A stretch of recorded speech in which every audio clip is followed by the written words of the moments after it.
Afternoon, everybody. On behalf of my partner Nicola and myself, we welcome you to this Scion Day in the Benelux countries. We are super excited to have our first Scion Day outside of Switzerland here in Amsterdam and among obviously such an amazing audience.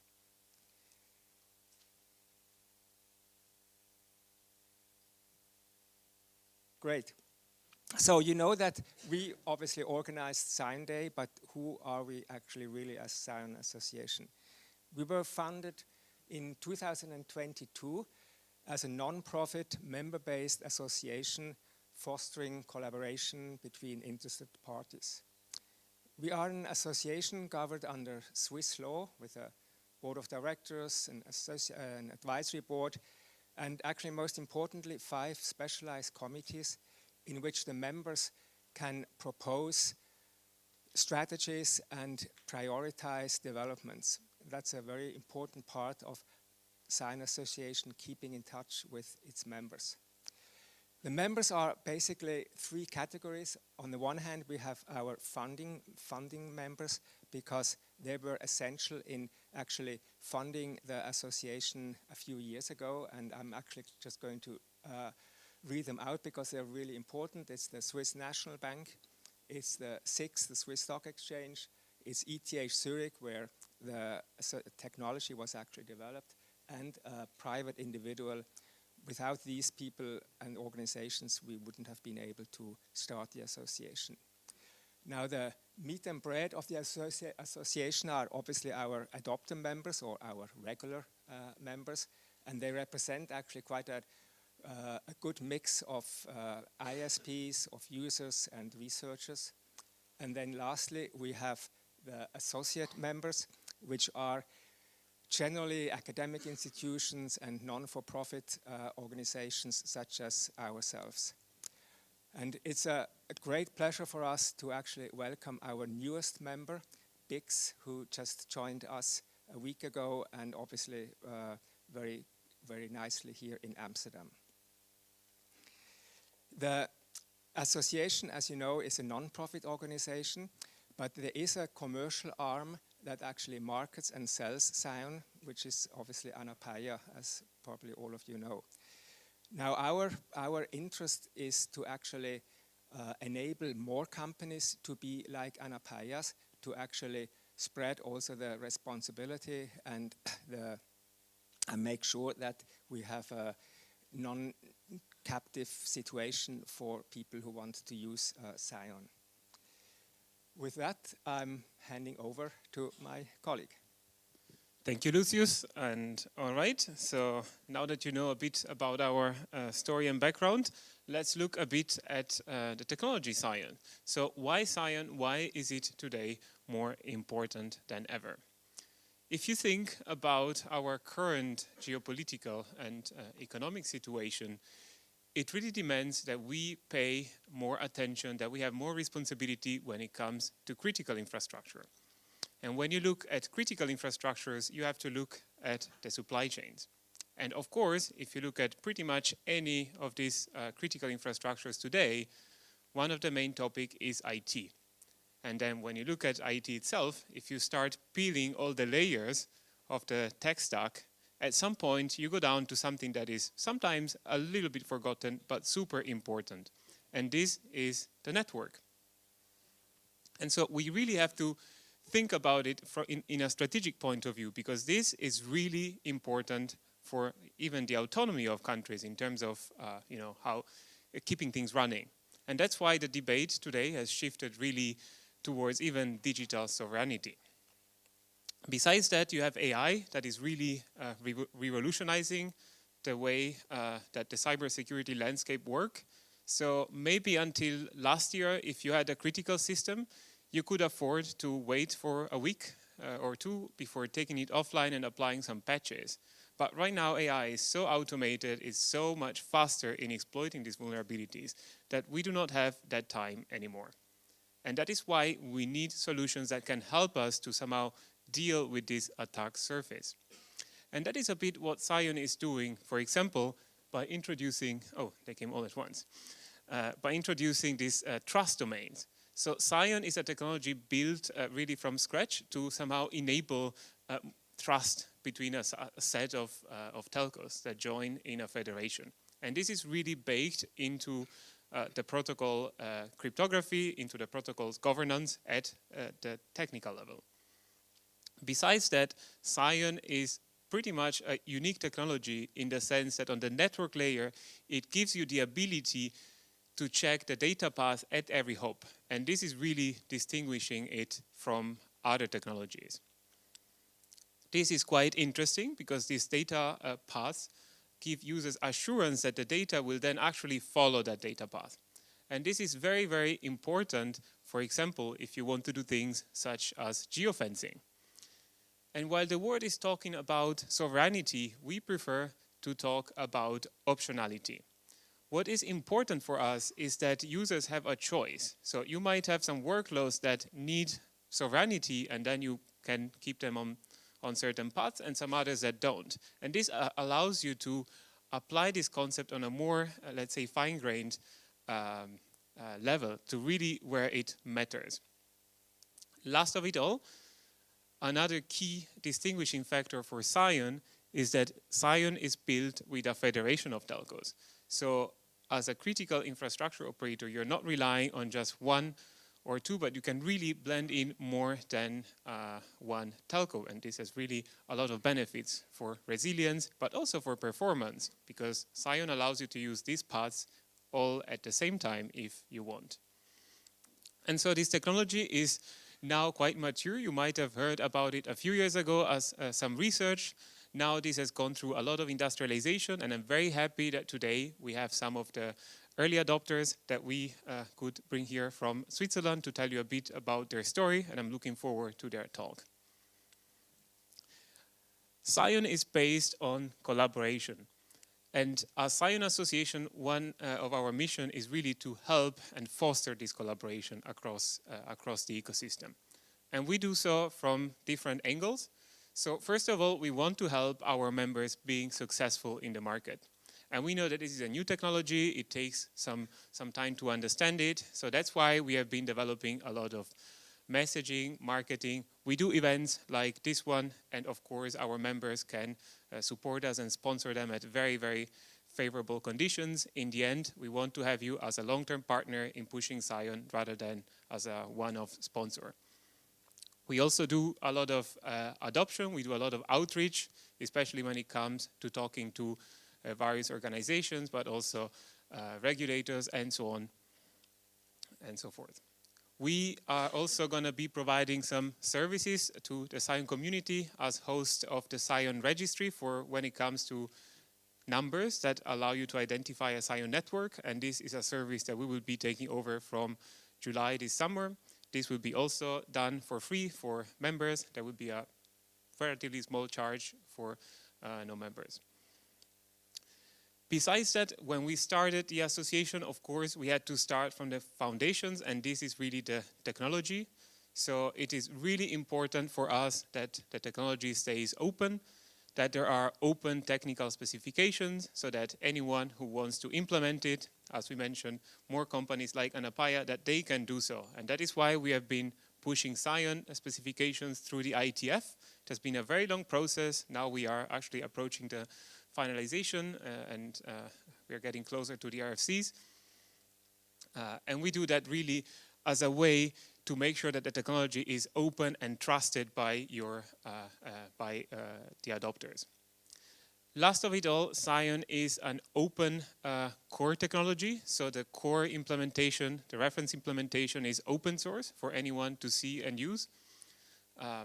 And this is why we also invest in this. We also invest thanks to our member support, thanks to support from organizations such as NLNet, ensuring that this implementation is kept up to date, updated, it improves over time and keeps running. This collaboration, as Luzius mentioned, happens in a lot of committees. So for each one of these areas, we have a committee and members get to have a say about what we do in the direction that we take. And now we have one example of this collaboration, which is through our RI white paper. Handing over back to Luzius. Thank you very much.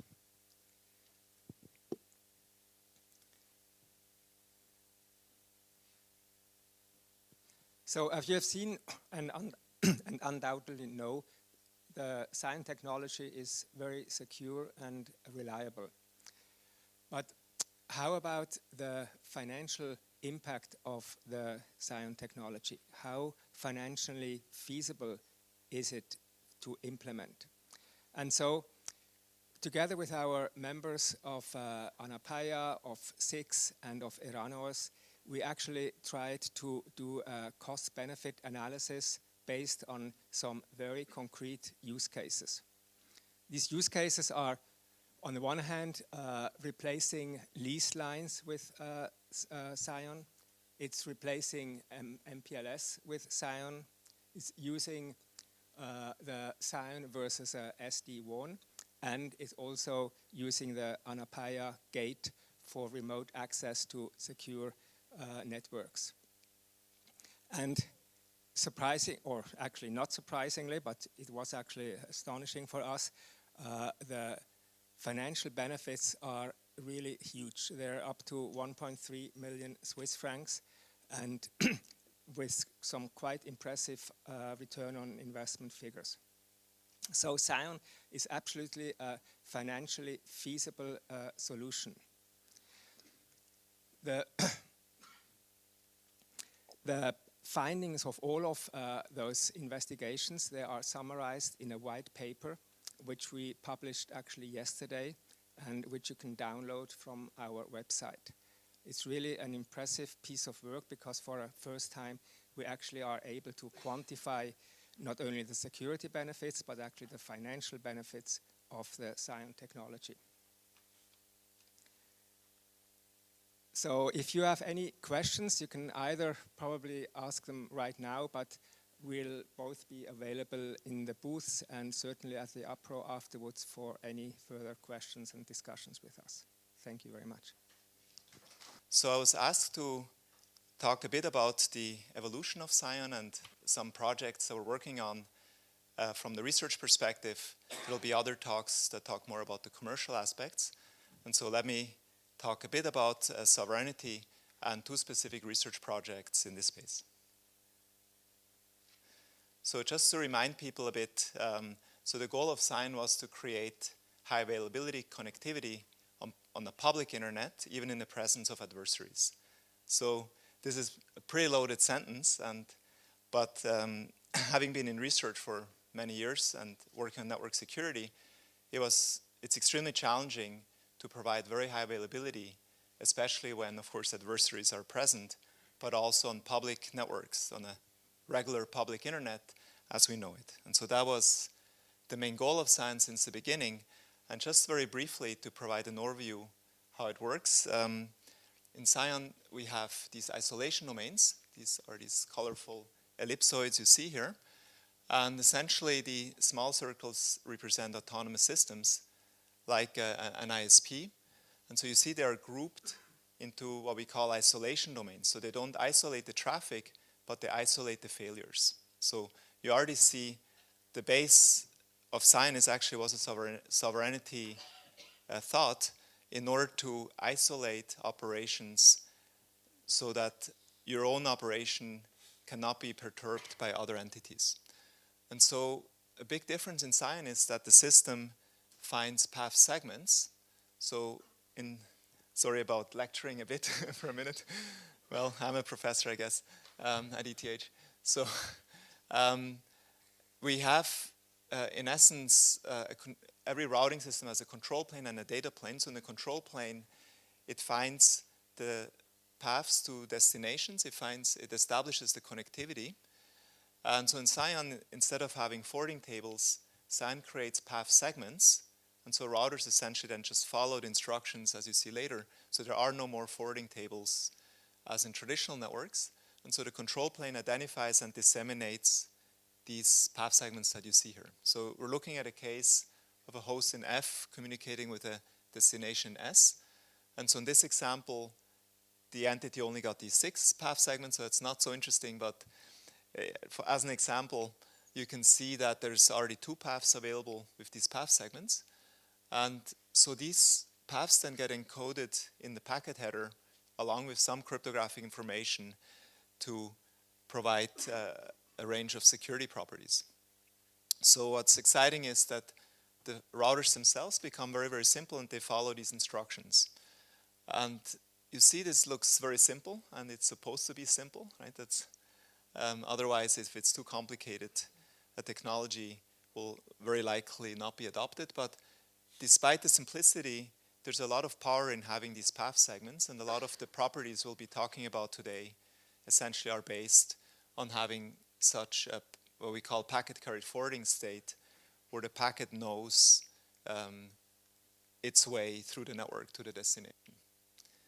So with this as a very high-level overview on the architecture, right.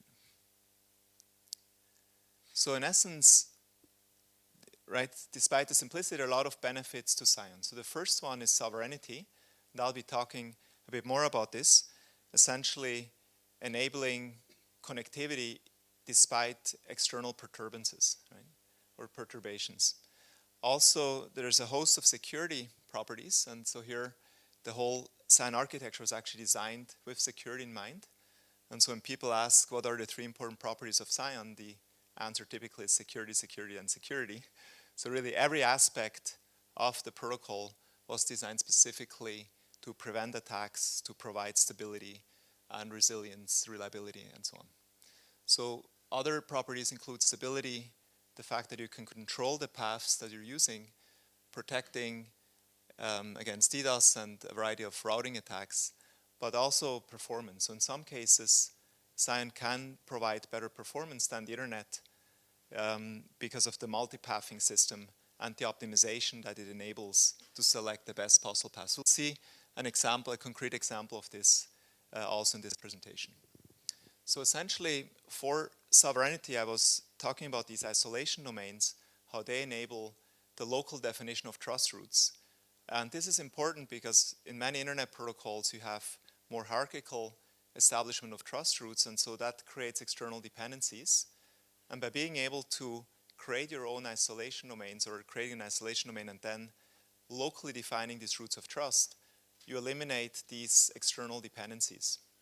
And so the whole architecture was essentially, that was really the first thought we had in 2009 to create a system without these type of dependencies. So then there's additional systems that support sovereignty, and for this is now in the research part, this is not deployed yet. We're creating ways to have what we call virtual isolation domains or private isolation domains. So that's an architecture that is similar to virtualization in a computer system to separate memory and the memory of different processes, that we would enable entities to create your own isolation domains in a very scalable fashion to then what we call also dependency scoping. So you can then, for your distributed system, look at all the dependencies that you have on time synchronization or on DNS or on the routing for keys and so on. And you can then scope them inside such a virtual isolation domain to really get next level sovereignty for your system. So, but this is very much still in research, so I'm not going to talk about it much more here. We're also working on sovereign DNS infrastructure, and given the hierarchical nature of DNS, you can see that there's a lot of challenges here.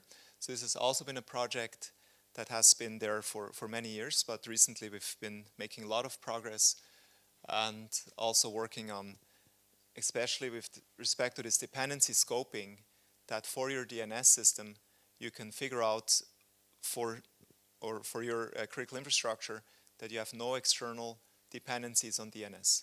And this is extremely challenging because in DNS you have backup servers, and the backup server again has a backup server and so on. And so if you actually map this, you think you're only depending on a single server, but in the end, when you actually map this out with the backup server, the backup server, the backup server, and so on, you end up having literally huge dependencies on a huge number of servers distributed over the internet. So that's particular in this DNS infrastructure. Also, this dependency scoping is very important. Then what I'll be talking about today next is Clockwire and Hummingbird. These are two research systems that we're now moving into production. one for time synchronization, one for getting even stronger DDoS resilience than standard Scion already has, with explicit bandwidth guarantees and reservations. So let me briefly talk about time synchronization, and I need to actually look for time myself, make sure I'm not speaking for too long, because these are really exciting topics. It seems like time synchronization, when I first looked at this, I thought, well, you know, Dave Mills worked on this since the 70s, so surely the problem is solved, right? So in Scion we can just use whatever we're done. And then we noticed also a lot of sovereignty issues and a lot of dependency issues with the global time synchronization infrastructure. In fact, the majority of time synchronization systems are directly dependent on the GNSSs, the global navigation systems like GPS, Galileo, Beidou, and GLONASS.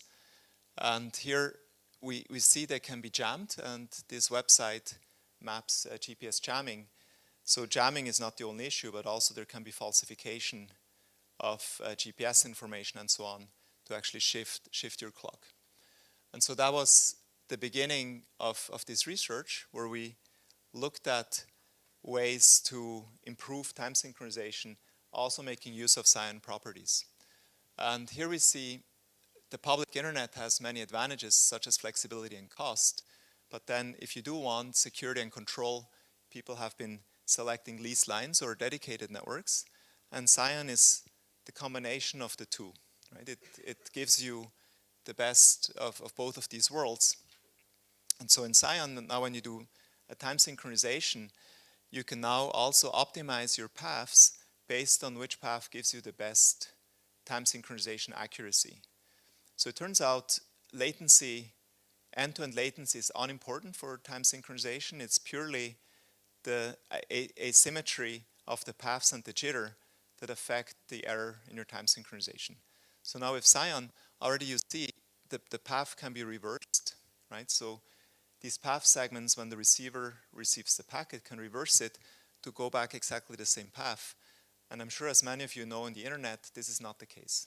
The internet has oftentimes what we refer to as hot potato routing. So that means the reverse path oftentimes goes over a different link, in many cases even a different sequence of autonomous systems. And so you're then getting dramatically different times on the forward and backward direction, which introduces a large error in your time synchronization. So in Scion, already this part helps, because you know the reverse path already is the same at the level of border routers. So internally it can still differ within an AS, but already at the large scale you get the same path in the reverse. So this is already great, but also using the multiple paths and picking the one with the lowest jitter or the lowest queuing delay helps with the time sync. And so here you see an overview of this algorithm. This is obviously very simplistic. In the one built into the FPGA is more sophisticated, but in essence you're looking at the different paths and seeing which is the best. And to show how this works, actually here's an early result of this clockwire system doing this path filtering, and you can see at this red line that a different path started to be used that was measured to be better than the early one. So we have on the order of 50 microsecond differences initially, and then when this new path is being picked, you see the accuracy, or I should actually say precision, got much better on the order of 5 to 10 microseconds. Right? So this shows the power of Scion for such an application like time synchronization, which the multipathing is really magic technology. And so we've been working with a company called NetTime Logic that makes these kinds of devices with also oven-controlled oscillators that have accuracy on the order of tens to 100 microseconds difference per year. So it's not an atomic clock, but it's not very much behind that. And so here's the device that now has Scion support, that can make use of these paths, and also has connection to GPS and Galileo. And you say, well, you said you're not using them. Well, we are using them as long as they're helping us, but we're very careful how we're using them, and if they start deviating, then we disconnect. So the technology uses a number of these time servers that they themselves also run a consensus protocol amongst each other to determine the time, and takes also inputs from atomic clocks or the GNSSs, as long as it's helping. So it's really exciting that this is now becoming available, and we're looking at ways to make use of them in the secure critical infrastructure networks that already exist. So if you have questions, please contact Mark Fry in our team or Sven Meyer at NetTime Logic. They're running this project but literally we've ordered several of these machines that we're going to be deploying in the coming weeks. And the supporter of this project are shown on this slide here. So this is really exciting, and time seems to be a very boring project or very boring topic, but of course being from Switzerland and after having worked on this, time is really fascinating because there's just a lot of details when you're trying to get to a globally secure time. So now I'll talk about Hummingbird. I know, how much time do you have left? Or minus, sorry? 6 minutes, okay. So, good. So Hummingbird has also been a very long-running project, and it's almost as old as the Scion project itself, because for absolute DDoS defense, what you want is reservations ultimately that give you a guarantee that you can communicate, right? And so Hummingbird exactly has been in this evolution of different systems, and the most recent one is Hummingbird that we're now also starting to deploy. So essentially what this does is it gives you, and to you being the end application directly, resource reservations in the network that give bandwidth guarantees for a given amount of time. So for instance, you can make a reservation for 1 minute for, say, 10 megabits per second on a given Scion path. Okay, so that's the idea. It's a vision that has been there for pretty much 30 years. When I started my PhD, this was one of the hot research topics in the in the late 90s. And so systems such as RSVP that many of you may have heard of. But now Scion with Hummingbird takes us to the next level to really provide this at global scale with very strong guarantees. So essentially with Hummingbird you can turn any Scion connection into a leased line for even seconds at a time.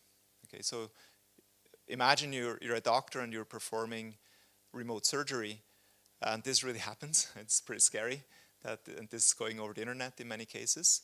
Now with this technology, this doctor can make a reservation from his home Scion network connection all the way across the internet, across different providers to the hospital to perform the surgery. So that's one application, or for of course gaming, and there's many applications here. So as a high level, essentially you can imagine a marketplace that you have an ISP that would list bandwidth resources for each egress link on this marketplace. And so here you have the different autonomous systems with different Scion border routers that would list the resources on the marketplace. An end entity can obtain a certain resource, and so here you see the little red squares that indicate these reservations that then protect the end-to-end traffic to the destination. This can even help also with the clock wire system for time synchronization, because the router will have a separate queue for the reserved traffic, and so you will have less jitter also, and that will also again increase your time synchronization precision. So in a bit more detail here, you have an ISP1 that has, say, 2 Scion routers that can list these as bandwidth assets in the marketplace, and an entity can then purchase subsets. So the ISP may list, say, 10 gigabits per second, and now the customer can, say, purchase just 50 megabits per second for a given amount of time, and can then use that to now traverse this first ISP with the reservation. Okay, so this traffic now, with this addition, so this is now additional information in the Scion header, will instruct the routers A and B to prioritize, but also make sure, police it, to make sure this traffic stays within the allotted bandwidth that was purchased, but now be prioritized for the forwarding. And this then also can work for multiple ASs that are being traversed. So that what's nice about Hummingbird is that you can also only obtain for a single ISP these reservations, and you don't have to have it for the whole path, but it's also possible, of course, to get it for the entire path to now get an end-to-end guarantee. And also for this project, we have a number of partners that are interested in helping and having a test later this year in a productive network for this technology. So this has been also a very long project since I think it started around 2011, right? So it's another 15-year journey to get to this point, but fingers crossed this year we're going to have, for the first time, really global interdomain resource reservations on a public network that is possible by end hosts. Okay, right? So this is really exciting. So with this, in conclusion, if you look at network sovereignty and what it means, Scion actually has a lot of the properties to provide you with very strong support for sovereignty. And of course, these local definition of trust roots we've been discussing with isolation domains, the path transparency, geofencing, and so on are examples of this, but also these private ISDs, Clockwire, this is kind of an oxymoron to have sovereign time, but we are working on an interpretation of sovereign time that makes sense, that actually will give you very strong properties for your time synchronization. And then with Hummingbird, you can get like a leased line on a public internet that again gives really exciting properties, and yeah, to me a very exciting technology for a number of applications that we've been struggling with over the last many years. All right. So I hope you're also excited about these technologies and happy. Good afternoon, ladies and gentlemen. My name is Don Eijndhoven. I am the founder and board certified chairman of the Dutch cyber warfare community here in the Netherlands. And in my day-to-day operations, I run a strategic cybersecurity firm called Logic Consulting. I've served for some years as a reserve officer for the Dutch Defense Cyber Command, and I write about the intersection of cyber operations and geopolitics. There's concern that I wanted to address with you that is uniquely suited for this audience. I'd like to share that with you for the next 20 minutes. In fact, when I was doing the preparation for this talk, I kind of went overboard. And after not writing for years, I now wrote a paper of, I think, something like 13,000 words. So quite a thing. So I'm trying to reduce my speaking time, because those of you who know me know that I occasionally use 10 words where 3 would do. So this is a timekeeping device for my benefit as well as yours. I have a lot of data. So if you'd like the paper that I based this talk on, I sent it to the lovely Katarina yesterday. It's freely available. I would be publishing online as well.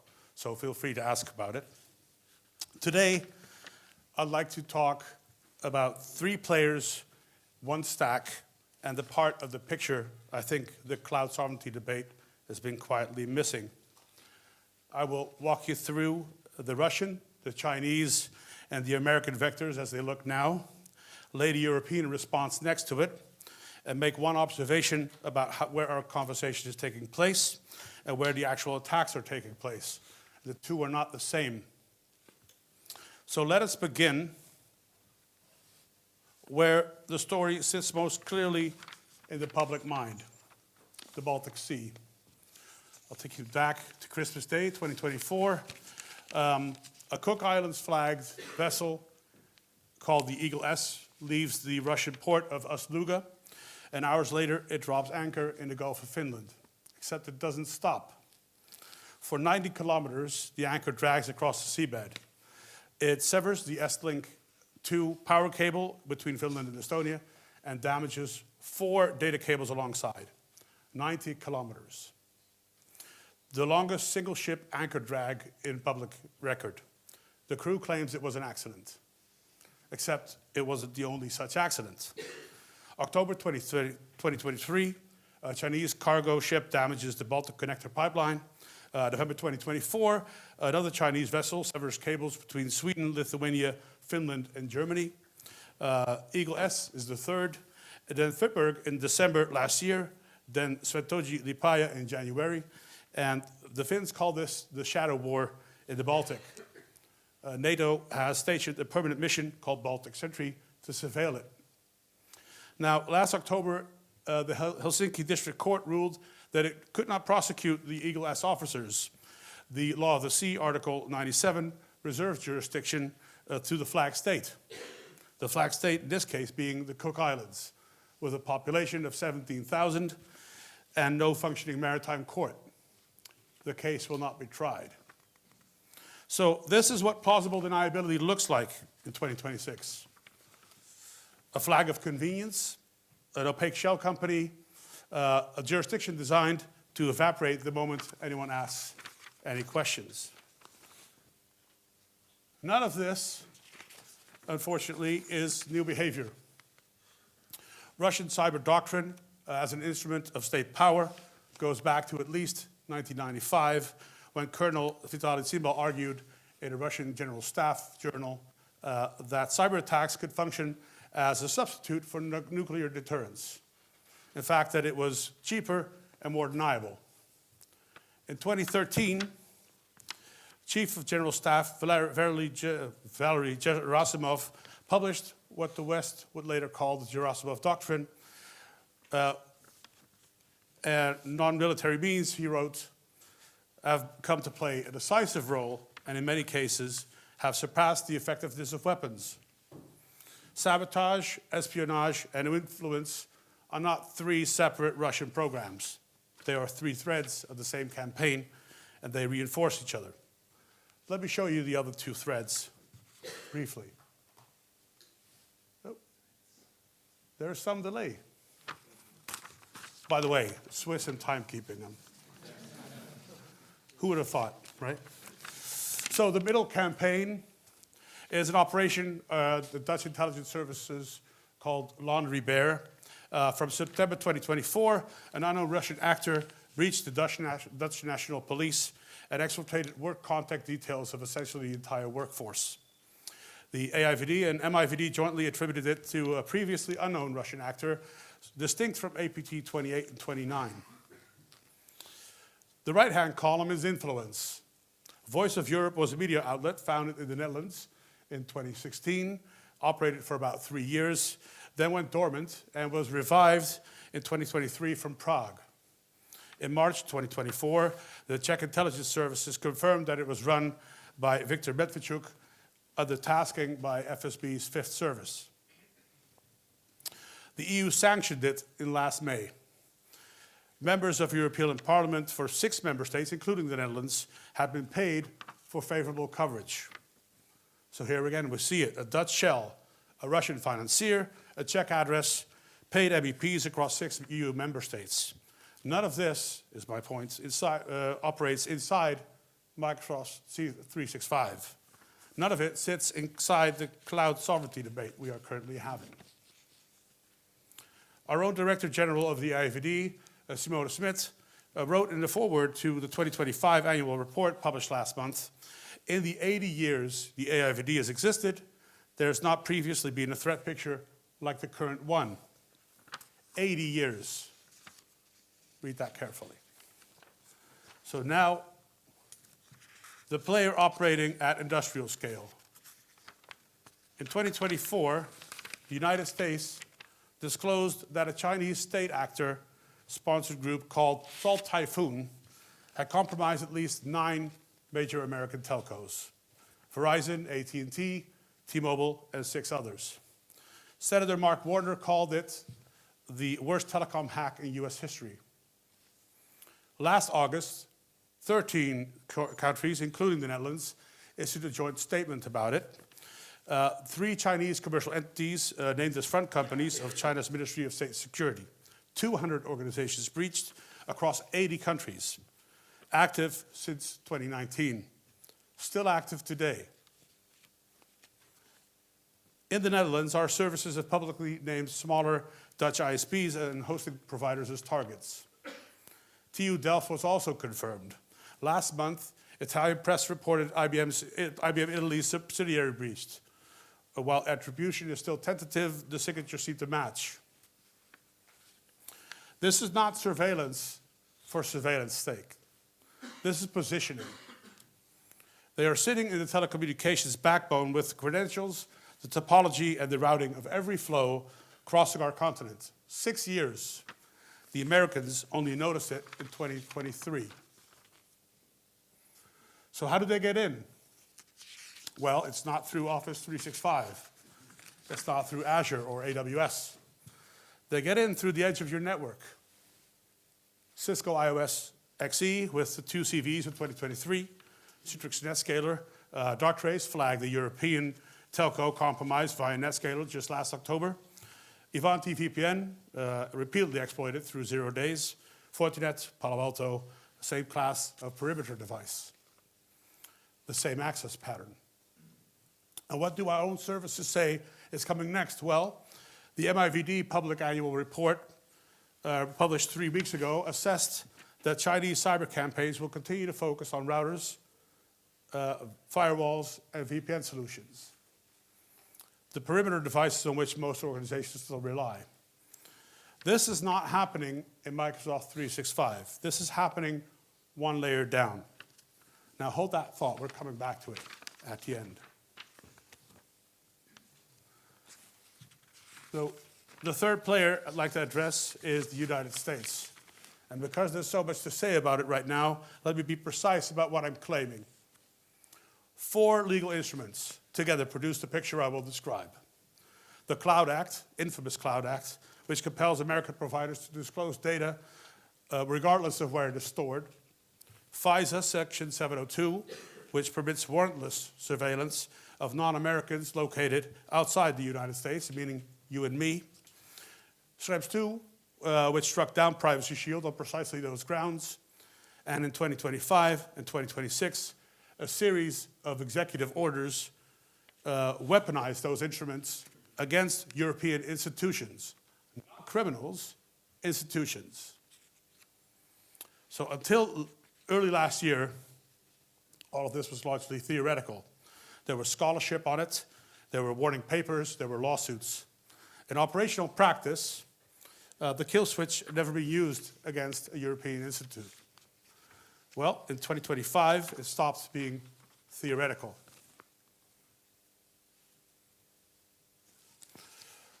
In April 2022, the Amsterdam Trade Bank is sanctioned by the US because of its Russian shareholders.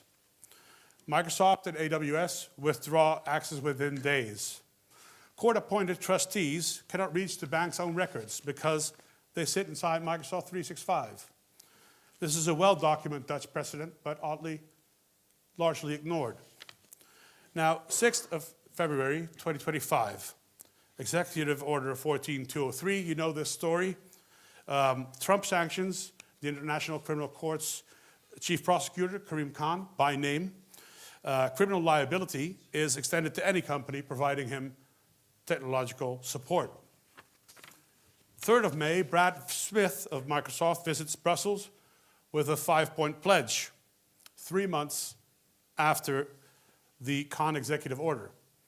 The pledge itself is an acknowledgement that there is a problem.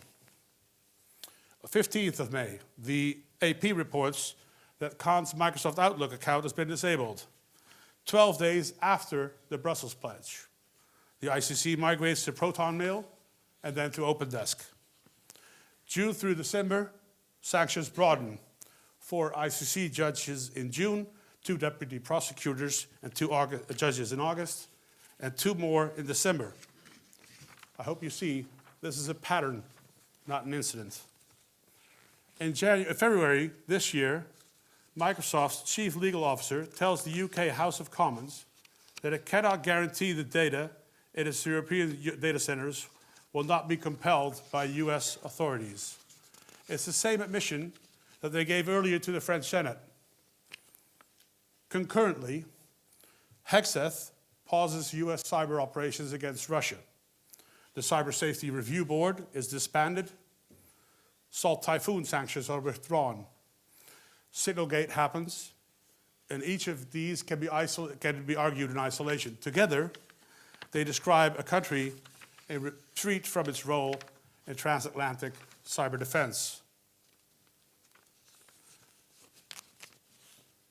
On the 21st of April this year, our own Dutch Vice Admiral Peter Reesink, director of the MIVD, wrote in the foreword of his annual report, and I want to give you his words exactly, "We are moving increasingly into a world of power blocks, a world in which the European Union is regarded differently by both ally, the United States, and adversary, Russia." Both ally and adversary. The director of our military intelligence service, in a public document with a chain of command behind him. If you read nothing else this year, ladies and gentlemen, read the Reesink forward. It is the most candid public assessment of our strategic position I have seen in 20 years. So what is being done? Well, here I want to just draw the distinction. The public debate has been collapsing. On the left, we see the SAIL framework with 8 sovereignty objectives, 5 levels. Level 0 means no sovereignty, and SEAL 4 is full digital sovereignty. The basis on which European cloud procurement is now graded. On the right is what State Secretary Willemijn Aerts calls the 3 levels of control. Legal, who can lawfully compel access. Geographic, where data resides. And operational, who has admin access. The recent compulsions have lived in the legal and operational layers, not the geographic ones. On the 17th of April this year, 4 weeks ago, the European Commission awarded its first major sovereign cloud tender, 180 million euros. Stackit, Scaleway, Post Telecom at SEAL 3, Belgian Proximus at SEAL 2. First time the framework was used in procurement. The market evidence now exists. Sovereignty is the freedom to make choices, Willemijn Aerts puts it. The framework gives us the language, and the April tender gives us the precedent. Europe is moving, and it is, across multiple fronts. The International Criminal Court, as I mentioned, have migrated out of Microsoft through Proton Mail into OpenDesk. Denmark announced last year that central government will move from Office to LibreOffice. Schleswig-Holstein has been migrating 30,000 civil service PCs from Windows to Linux since April of 2024. And the chief of the Swiss Army stated on the record in September that the Swiss armed forces need an exit strategy from Microsoft Cloud. Airbus has also issued a sovereign cloud tender to replace its Microsoft estate. These are not sound bites. These are signed procurement contracts and operational migrations. The direction of travel has been converging since last spring. Ursula von der Leyen at Davos in January called this Europe's Nixon shock moment. The reference is to 1971, when Nixon abruptly took the United States off the gold standard, and the rest of the world had to rebuild its monetary architecture in real time. I think the analogy is apt. I think the previous architecture of transatlantic digital trust was not abolished, it simply stopped working. Now here is the observation I want to leave you with. The top 3 layers of this diagram are where European policy conversation lives. Applications, cloud platforms, cloud infrastructure, and data boundary. This is where SEAL lives, where Eurostack discussion sits, where Microsoft and Amazon and Google live, and where Scaleway and Stackit and OVH Cloud are competing for share. A real and important debate, and I support it. But the bottom 4 layers, routers, perimeter devices, transit, submarine cables. These are where the attacks live. Salt Typhoon, Eagle S, Volt Typhoon, which I didn't even get into in this call, but is in my paper. The Russian operations against our critical infrastructure, the Chinese operations against our perimeter devices, all of it one layer down. The debate has settled on the layer above where the attacks live. Now, if you take one thing from this talk, digital sovereignty is not the absence of dependency. It's the presence of choice at every layer of the stack, with realistic exit paths for the workload where risk acceptance must be low, and with explicit attention to the infrastructure layer beneath the cloud. The conversation in Brussels, in The Hague, and in Berlin needs to move down this stack. That is where the cable was cut, that is where the routers were compromised, and that is where the work of the next decade is. I think you've come to a great day for this organization to have this discussion. Don, thank you so much for what you explained, and obviously we have been using the internet. The internet was built in a way, in a very trustworthy kind of attitude. Everybody trusts everybody, and that's when security came in on this application layer. So it was confused, what is Office 365 and where is the router layer, and you spoke right from my heart. I mean, it's crazy how we trust those networks. And I would like to give you a little more insight how this is now changing. Obviously, state actors have been very powerful in exploring and exploiting vulnerabilities, but this is changing right now tremendously fast.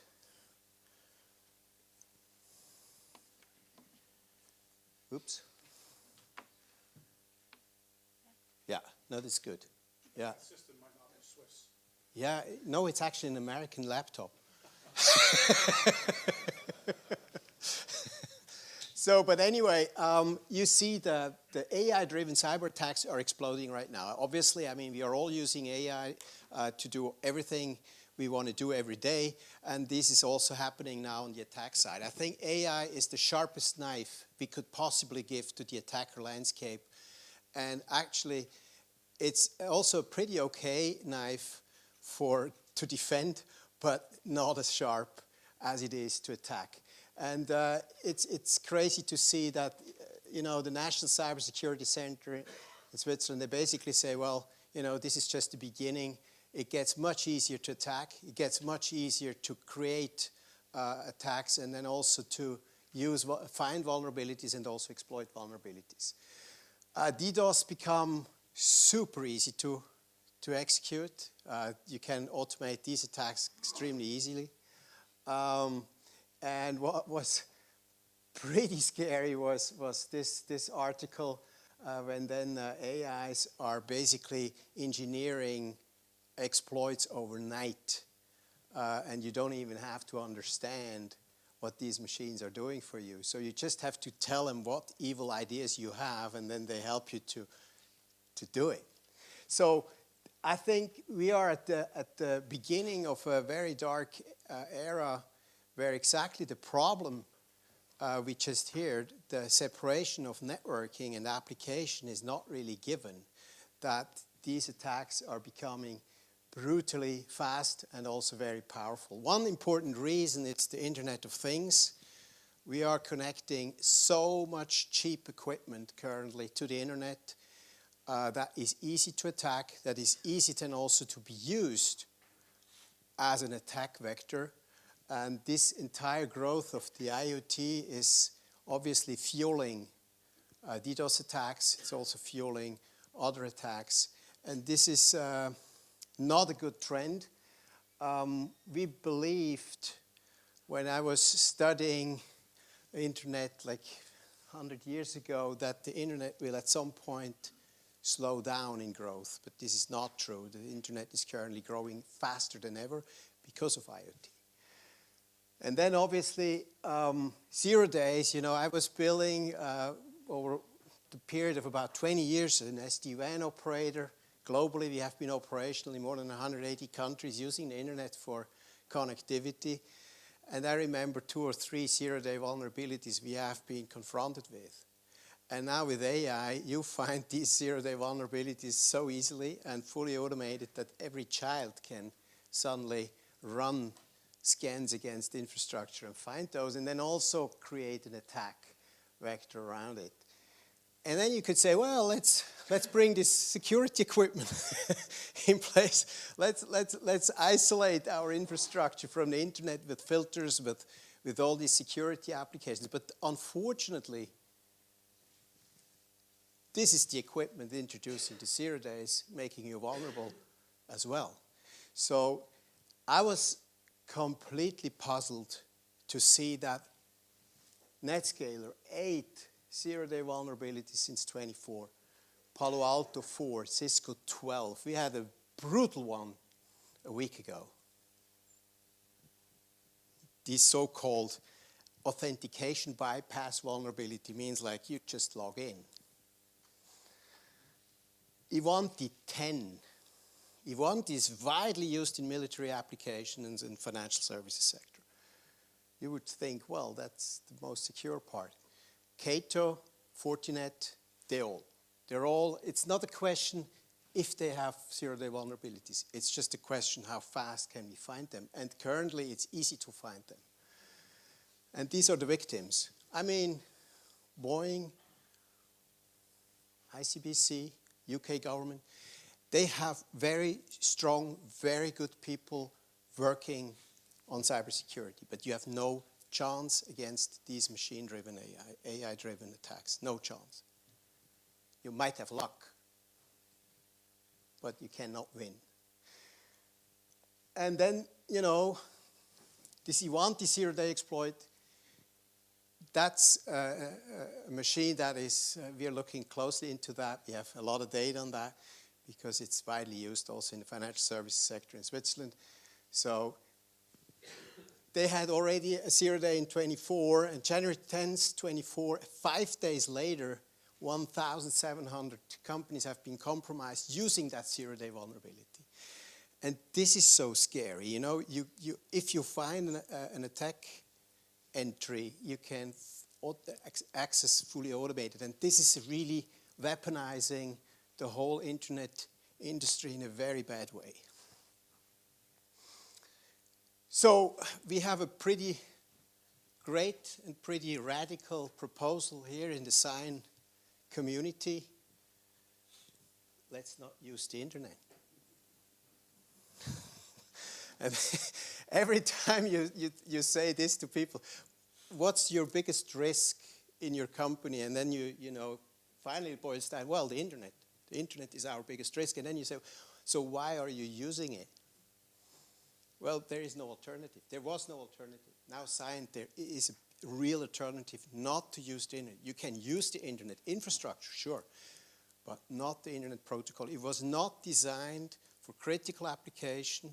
It was designed to communicate. It was designed to collaborate. It was designed to work together in a good way, but it was not designed to run critical applications, to run power systems, to run healthcare, to run financial services sector. So let's become internet free. And this is basically what we then started to develop, let's say, 2012, Adrian Perrig introduced the protocol, and 2015, sort of the first router was there. 2018, we had the first commercial installation running. So it's a long time. But it's fully available now. It's fully available for networking. It's fully available for web protection. And it's fully available also for application to protect applications like e-banking. And I would like to show you, this is basically the craziest way to isolate from the internet. You use your e-banking application entirely isolated from the internet. This is in a way a proposal that is extremely radical, and in a way we could not think of it like a couple of years ago. So what does this mean?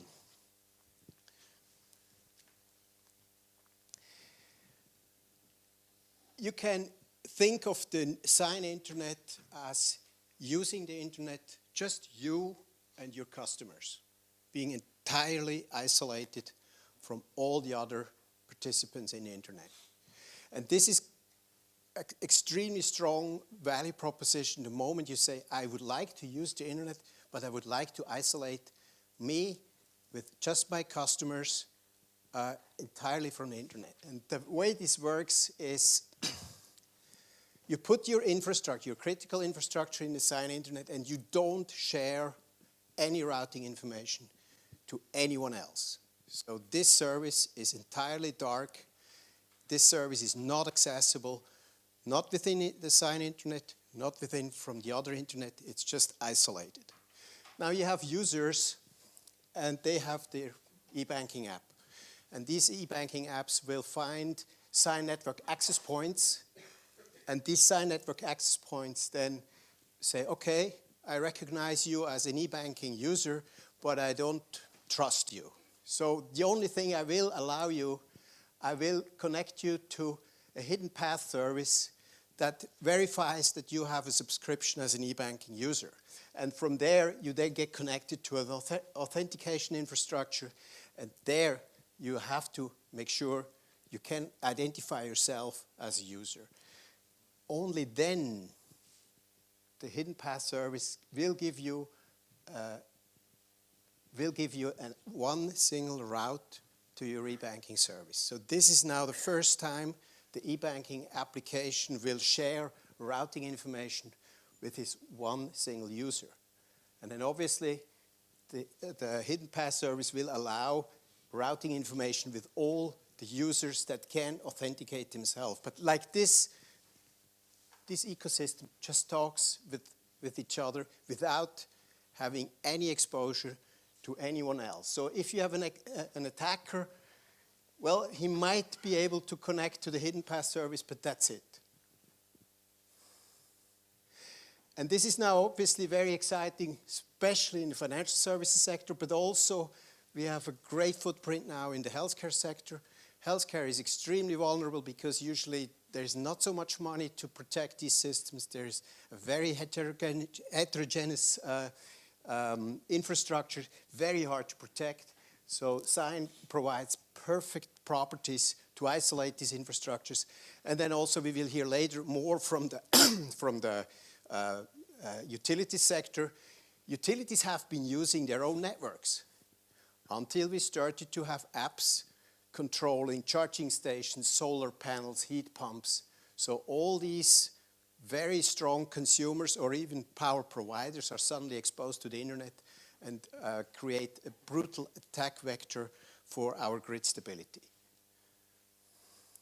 So with this, I would like to show how crazy fast now this entire ecosystem is growing. In the Swiss market, we have obviously, as you know, the Swiss Secure Finance Network connecting about 300 banks. So the entire interbank clearing is running 2.5 million transactions with about a value of 600–800 billion a day through that network. So this is very exciting. We will hear later more of that. So all these banks are using basically the Scion internet for interbank clearing and other applications. We see also that this technology starts to save money. So the moment you can use the Scion internet to protect you, you have an immediate return on investment, or let's say a return on investment within usually 4 to 9 months. But it's interesting, there is a white paper out, and then there is also a return on investment calculator. You can work on it, and please contact us if you would like to run an analysis of your specific case. This is basically what it does. In the Scion internet, there is no anonymous, you cannot scan anonymous, so basically there are no scans, and then there are no way you can attack maliciously in an anonymous way. So that's why if we look at the measures, we have no attacks within the Scion internet so far, and the network is running now since almost 10 years.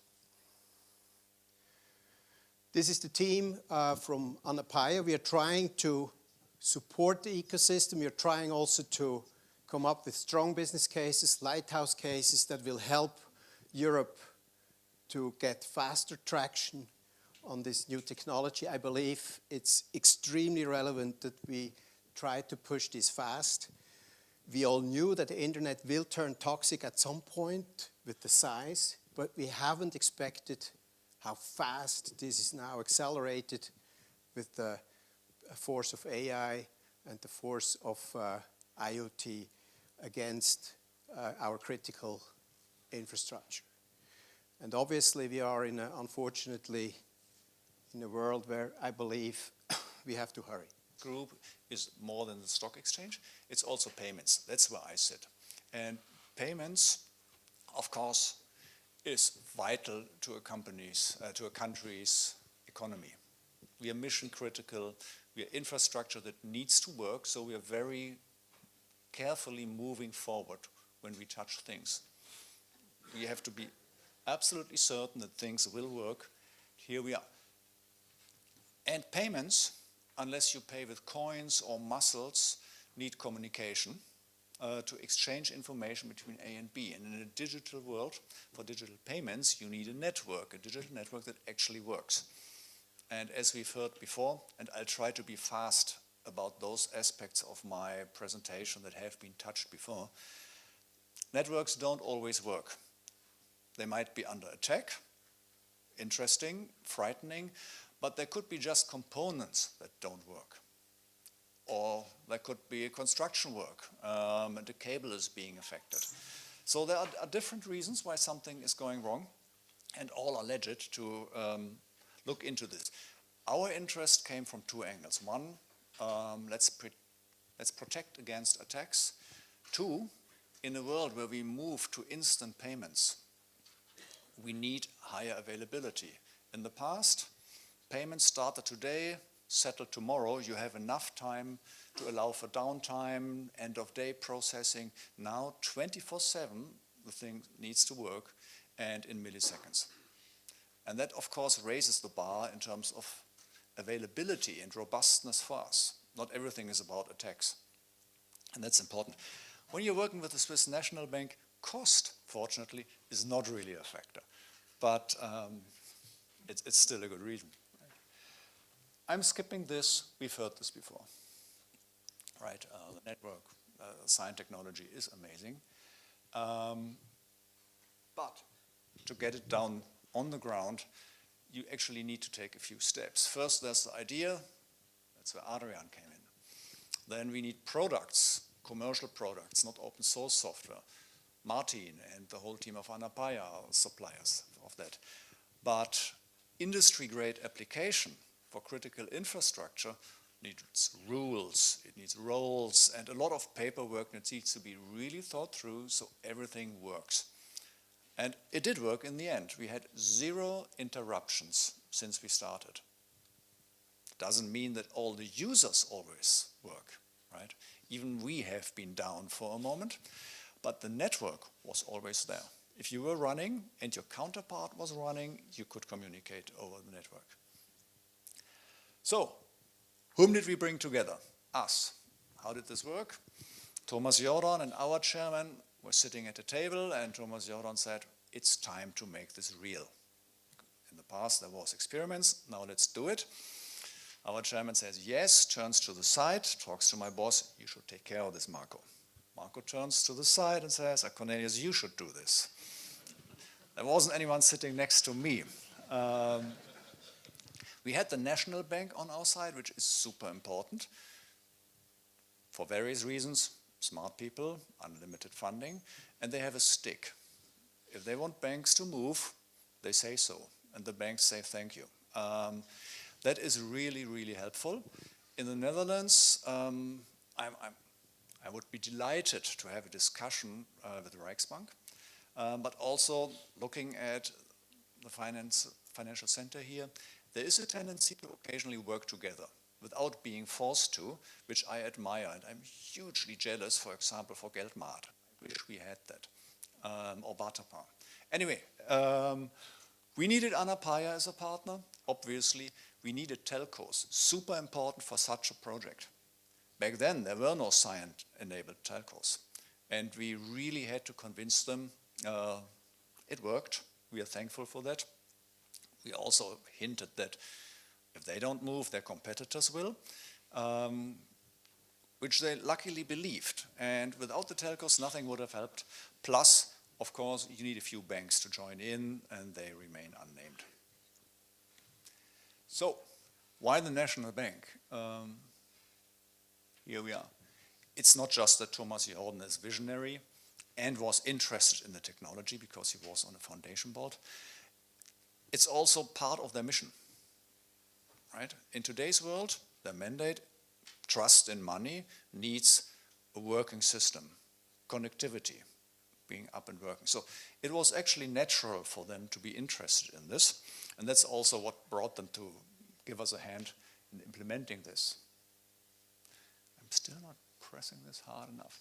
Yes, it was mentioned there were experiments in 2015. On our side, on the National Bank side, my colleague Fritz, some of you saw him this morning, was one of the very, very early evangelists of Scion within SIX. In 2019, we launched the project. And I asked one of my seasoned project managers to take this on in addition to his work.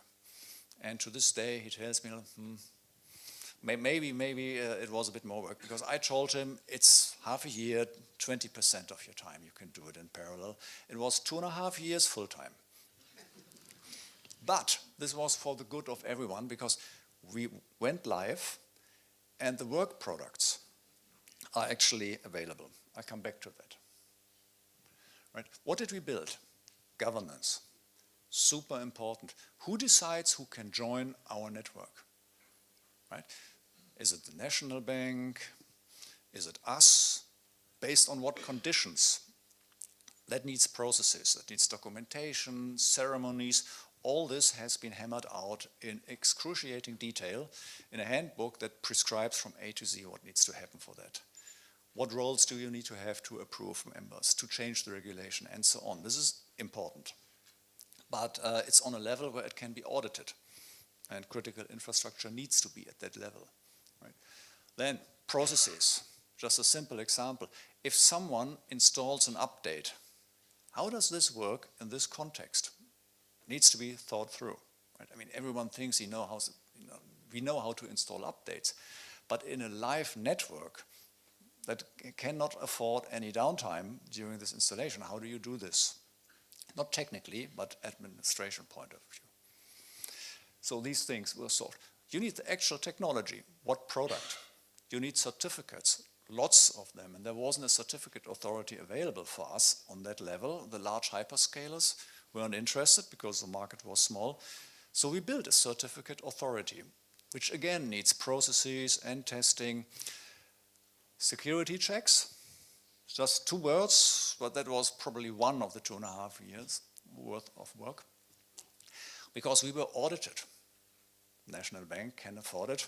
They hired everyone and their mother to audit these projects from all angles, and that was helpful because there were wide fields that we hadn't thought about. And then, oh yes, okay, so we built it. And the ecosystem.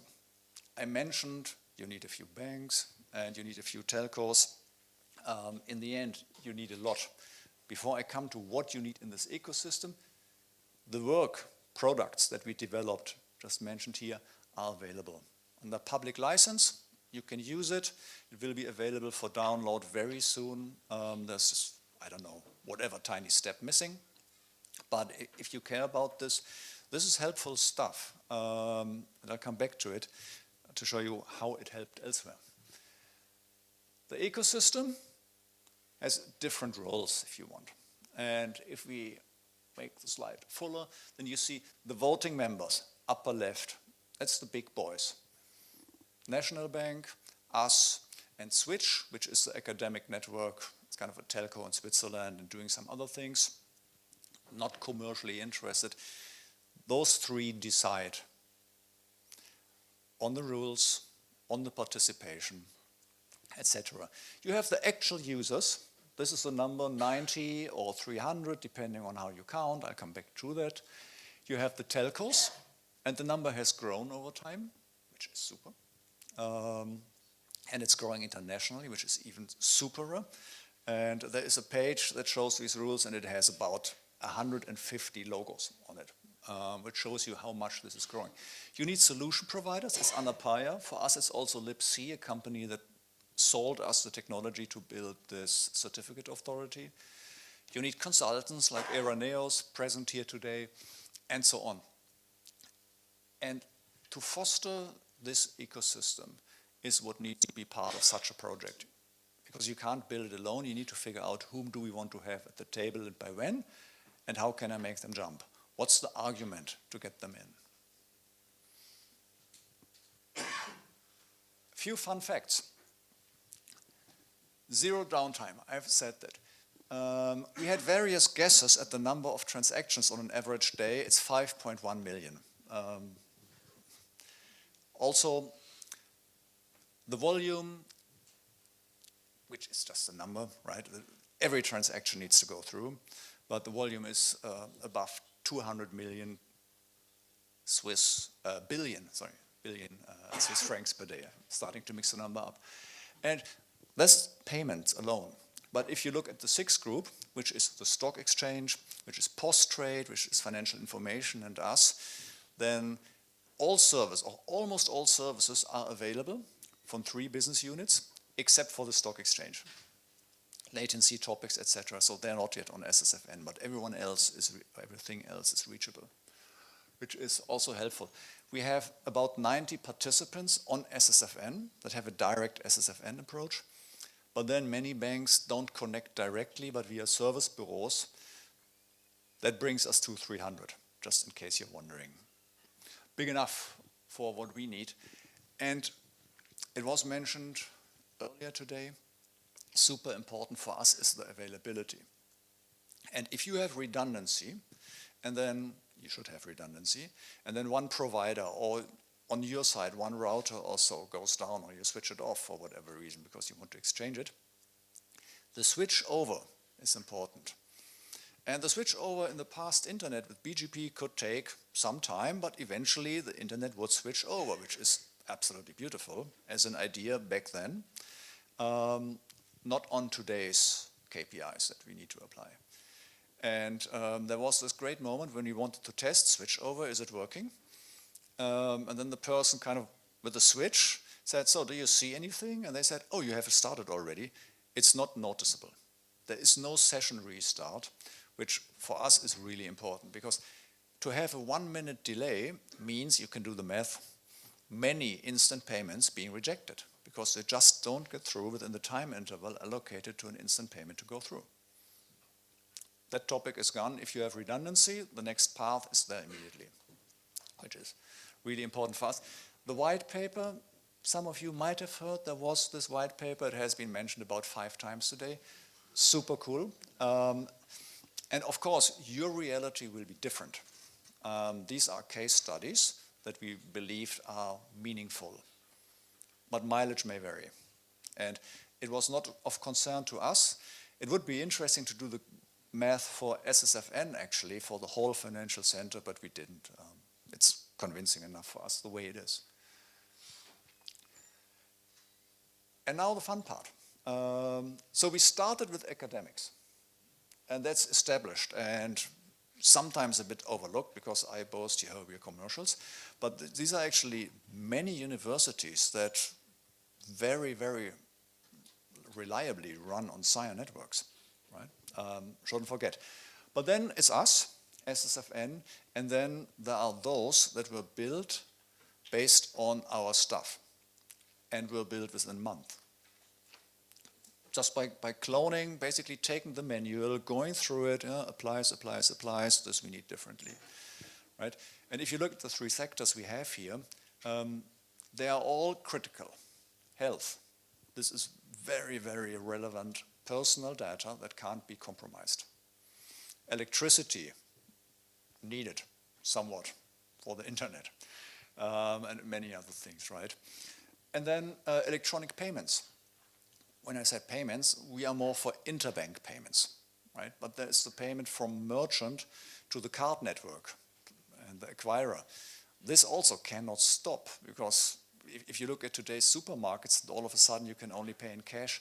That doesn't work. So they are, in a way, not as critical as we are, but quite critical if you don't want to end up in the news. Right? And they all did this based on these two manuals I showed you and experience we shared. And we like to share, so if you have questions, approach us in the end, within a month. And that's it. I guess I had my closing line already. If you're interested in this, for us, we really want to bring this outside of Switzerland, simply because it's the right thing to do. And I completely share the view that Benelux could be the next place, and then you would be country number 2 or region number 2, depending on what setup we would have. Good afternoon, everyone. Thank you for having me here today. I just want to introduce myself. I'm Laura Gallagher, and I'm Head of Infrastructure and Operations at the BIS.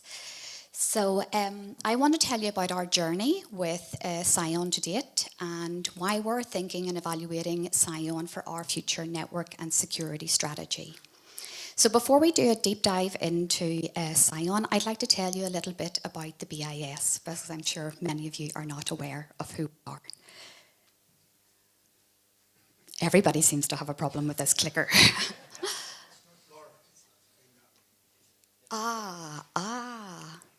Good advice, thank you. Okay, so the BIS, it stands for the Bank for International Settlements. It was begun in 1930, and it's actually the oldest international financial organization in the globe. It's currently a bank for the central bank, so good friends with SIX, the national bank in Switzerland, and it's promoting financial and economic stability. It is a forum for collaboration, especially innovation, deep dive policy analysis, and of course financial services.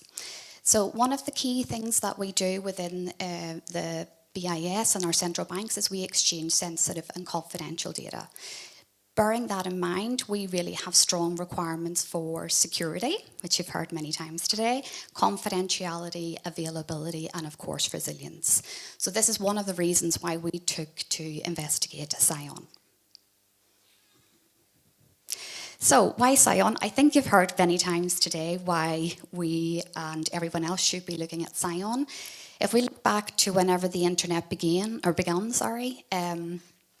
it would never had security at the forefront of the mind, or especially data sovereignty or the geopolitical considerations that we should be thinking about today. So that is a real challenge for organisations, especially like ourselves, where we're wanting to exchange private and confidential data. We believe the answer to that is Scion. Scion provides security, I think it was said security today, as well as path control and of course resilience. So this is something that we really require within our networks today.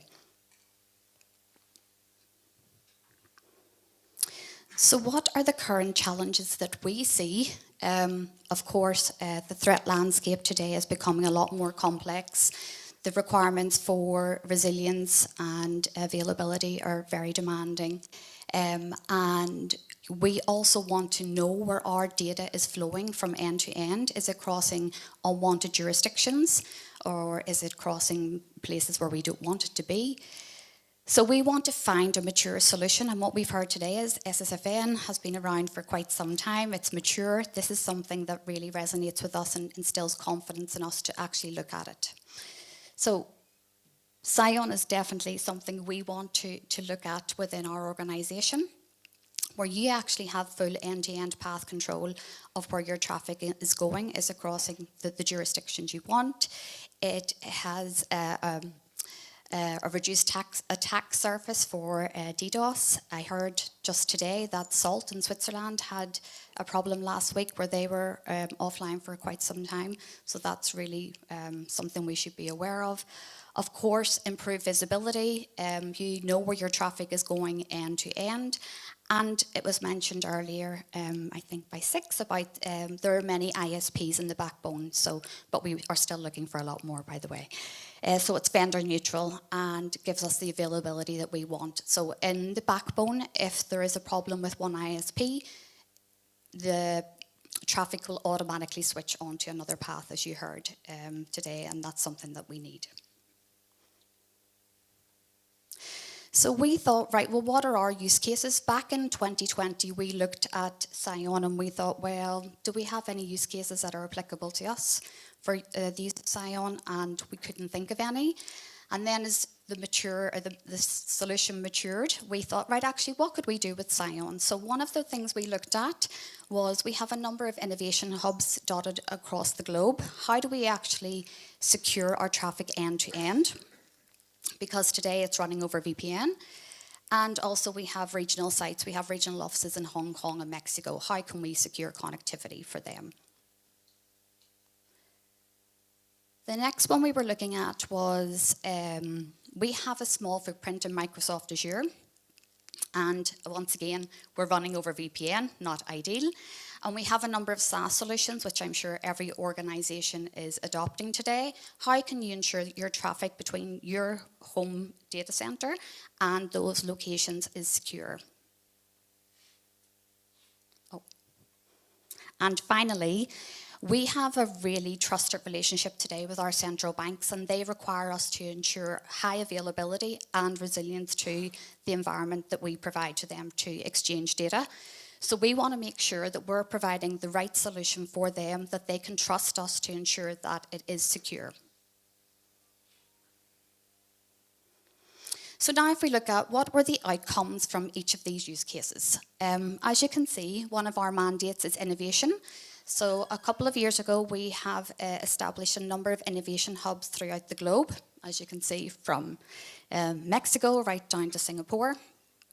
And we want to put a framework in place so we can ensure that there is security end to end from each of our locations.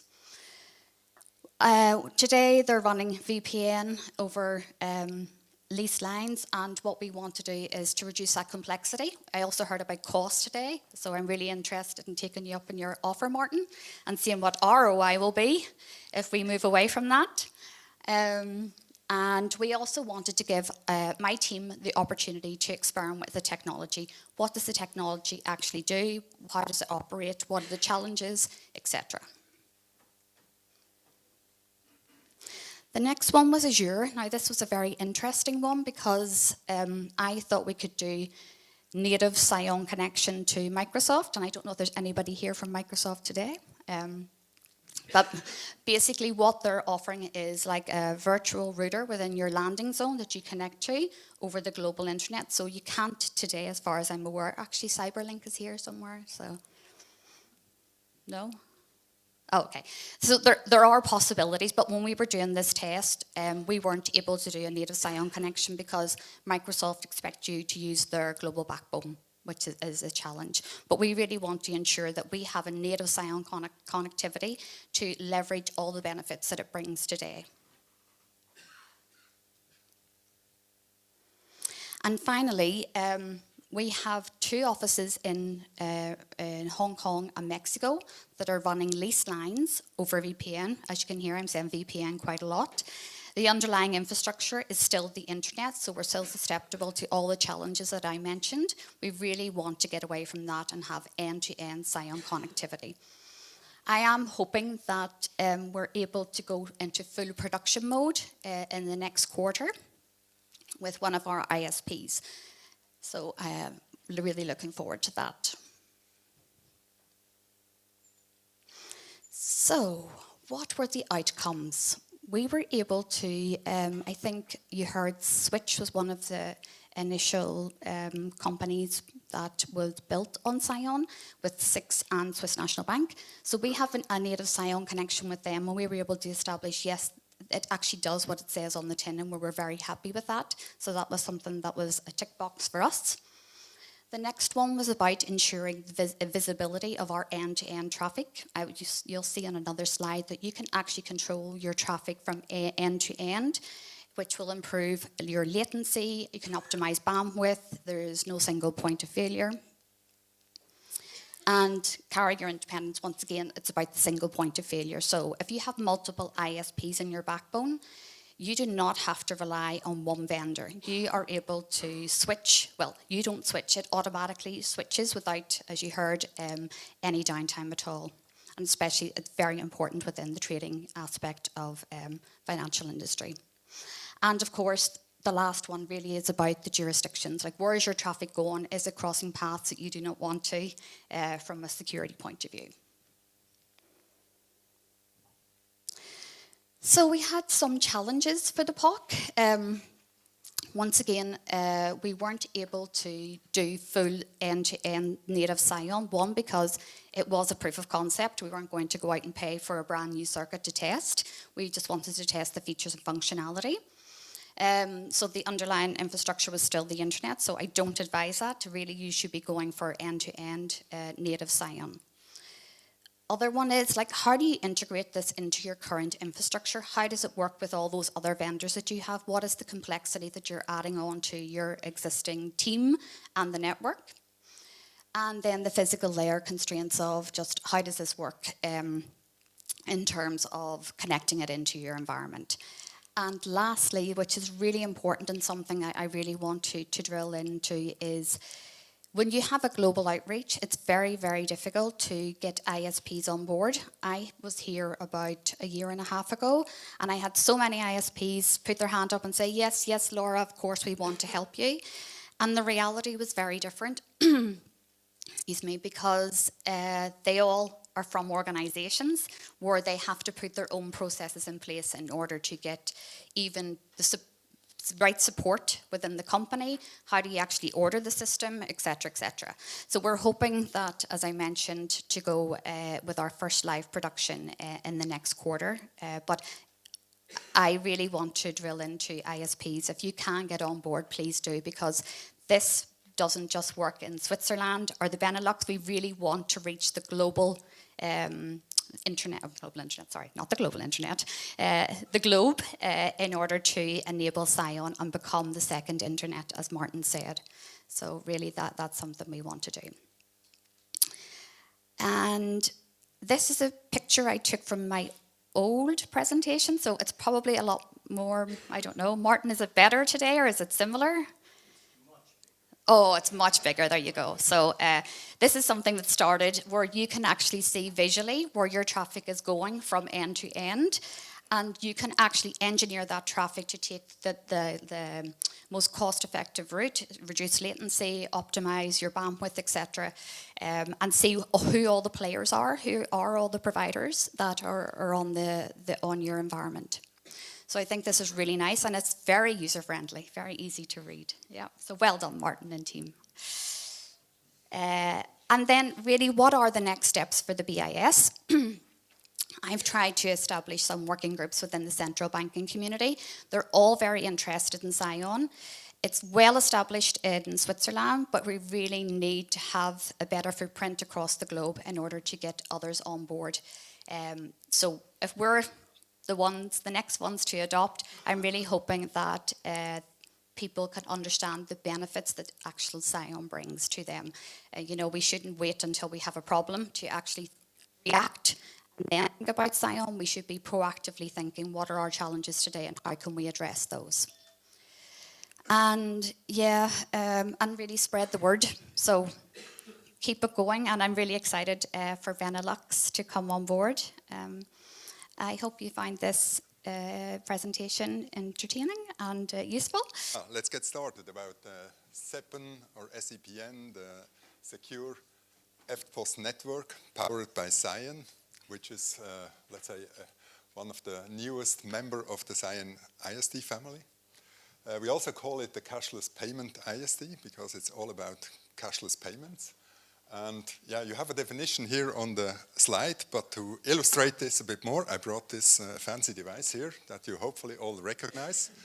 And I'm sure all of you use this or use it still on a daily basis. It's not the latest one these days.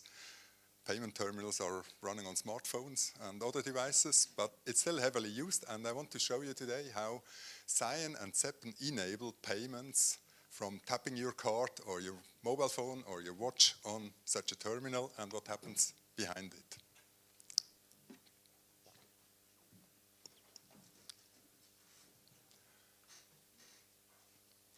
So first of all, what was a bit the background and the motivation to introduce Scion or to come up with a Scion-based network? So we had basically three reasons to do so. One being innovation in the payment sector. This is quite a heterogeneous environment, many players, many different network types. A lot of legacy also in this environment, and one aim was, and one ambition is to innovate this space and provide basically a state-of-the-art network for all players in the payment ecosystem. At the same time, we wanted to address the risks that we heard already a lot about today, being it DDoS attacks, cyber threats, but also build a more resilient network, also like against power outages or other form of disruptions, and Scion addresses a lot of those needs, and that's why it was kind of a natural choice to also see what is necessary to build an IST based on that and how we can migrate partners and customers onto this network. Lastly, lifecycle management. As said, there is a lot of legacy networks out there. We had also the challenge in Switzerland to replace one of the networks. We heard this morning already about that. And we did this by using Scion or by introducing Scion as an alternative, as a private network, as also a strategic alternative to the public internet usage. So public internet still heavily used, also in the payment area, but Scion is basically the alternative in the private space, and it should also replace other network types like point-to-point connections, leased lines, MPLS, VPN connections, wherever possible. So also reducing a bit the variety of networks in that space. Now looking at the payment ecosystem, how it works, you might be familiar with that, but just a quick recap of how payments work. Basically, we discuss always, or we speak about this four-party model of a card holder, the merchant, the acquirer, and the issuer. The scheme is a bit the fifth party, but not directly involved in many of those flows, but indirectly, of course, a very important player. Now, what happens is when you make your payment at the web shop or at the terminal, the merchant sends, or the terminal sends through an authorization through a network to the acquirer passes it on to the scheme to the issuer or the issuing bank, which either approves or declines the authorization and sends the result back to the merchant. And depending on the outcome, the merchant delivers the good or declines the good to the cardholder. Also, on the back of that, there is the whole clearing and settlement flow. So the merchant gets paid by the acquirer, as well as you as a cardholder are being deducted by your bank for whatever you purchased. Now, as you can see, in between those stakeholders, there could be all kind of different networks, different flavors of networks in all kind of reliability modes. And this is really the area where we see SEPN and Scion as a differentiator and also a means of network to provide a very high performance, stable network layer for all participating parties. And this was basically the idea, or the idea was born to build the SEPN network based on Scion to connect all those stakeholders in one common network. Now, how was this further established or founded? So the SEPN Association in itself is a non-profit organization, a Swiss non-profit association. It was founded on the back of 3 other associations, and this was chosen to basically involve all stakeholders in an equal way. So we have 3 associations. The first one is the so-called EP2 Technical Commission that is representing all the acquirers and is also responsible for the most used payment protocol in Switzerland, but also used in Europe and abroad. The second actor is the Swiss Retail Association, basically representing all the merchants. And the third one is the Swiss Payment Association, representing the issuing banks or the credit issuer in particular. And they form the governance, they are responsible for the governance, and they are also, let's say, the body of, forming the body of the SEPN Association. So this is the assembly of members. They basically assign or nominate a board of directors. So the so-called voting members, we heard that term before already. So these are the members that basically deal with the day-to-day issues, respectively they nominate a management board, kind of a CEO that runs with the daily business of SEPN, that also takes care of certifications, of approvals of new members to the state where the board basically decides about access or not. And he's also kind of the product owner of the Scion SEPN product. He also is in charge to control the service providers, and we have many of those. We have the core members, we have carriers, we have certificate authorities. We have also endpoint providers or service providers in that network, and we have lastly the users consuming a service in the Scion SEPN network. So this basically is the governance approach we choose, and it was founded 1.5 years ago, and since then the processes went quite smooth. It works quite reliable with little overhead, or as little as possible, but also with as much control as possible. Geographically, this looks a bit like that. So in the core, we have the members currently also in Switzerland, telco providers that we also saw from other domains. We have the certificate authorities with Anapaya, but also Switch doing the controls and the exchange of certificates. And we have the voting members, where we have Worldline acting as a voting member for the Technical Commission EP2 for the acquirers, Viseca for the credit card issuers, and Coop retailer for the merchants. So this forms basically quite a strong board for maintaining the governance. As you can see as well is that a member can have multiple roles in this setup. So it can be a voting member, but also a user. It can be, of course, be a core member or a carrier, but also consuming some services. So different mixes are possible here. Now, what is the current status and the outlook? As said, the SEPN is live and productive since October last year. The core was already live way before then. Also the certificate authority, all of that was established even a year before. But in the last 12 months, we onboarded a number of merchants, acquirers, issuers, and also card scheme. And we worked a lot on migrations of this data traffic of these partners from legacy networks onto the Scion SEPN network. Several use cases were realized. One of them is this so-called EP2 post terminal, and we have about 15,000 already migrated. There is almost the same amount still to come. We do also alternative payments, like QR code payments over SEPN.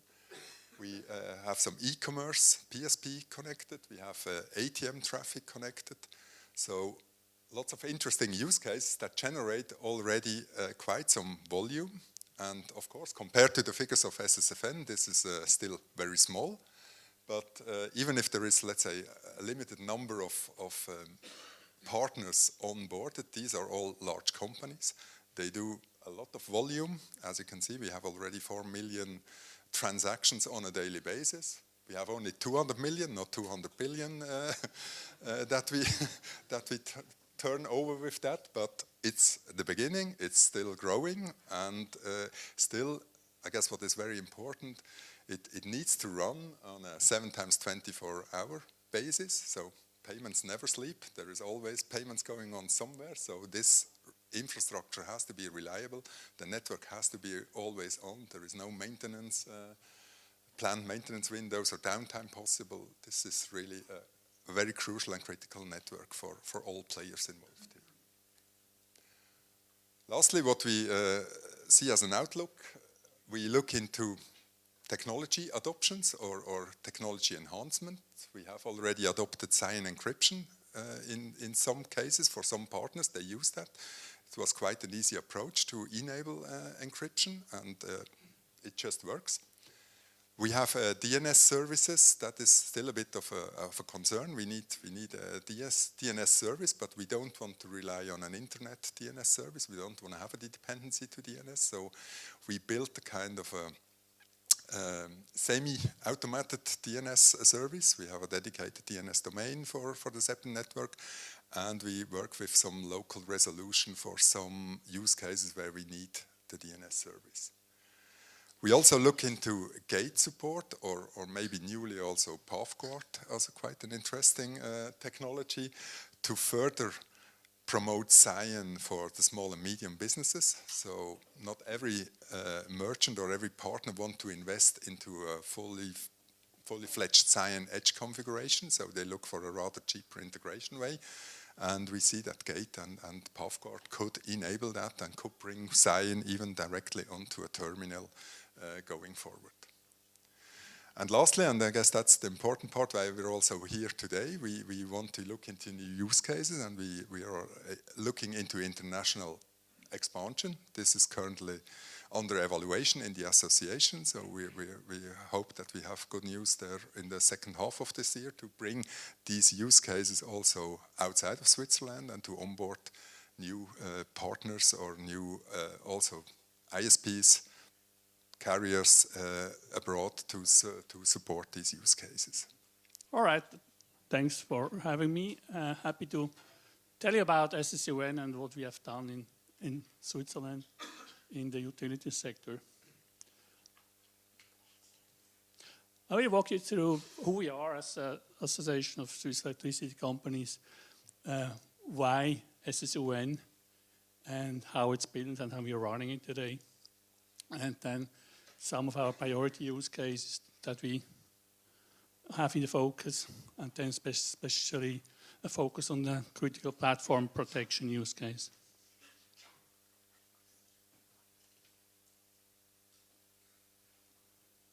Cool.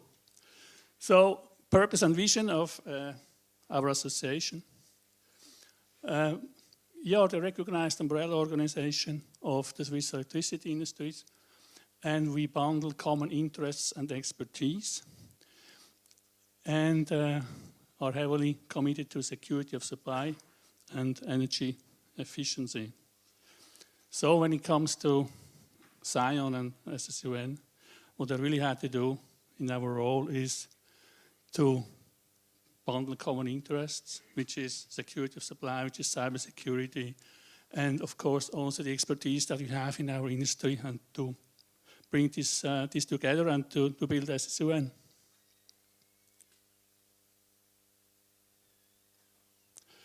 So why have we done this? I mean, you have heard that today already plenty of times.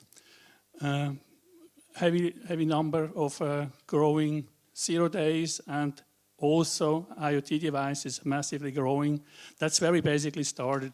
We did not discuss at that time so much about AI and all that came later, but more from robotic attacks, automated attacks, stuff like that.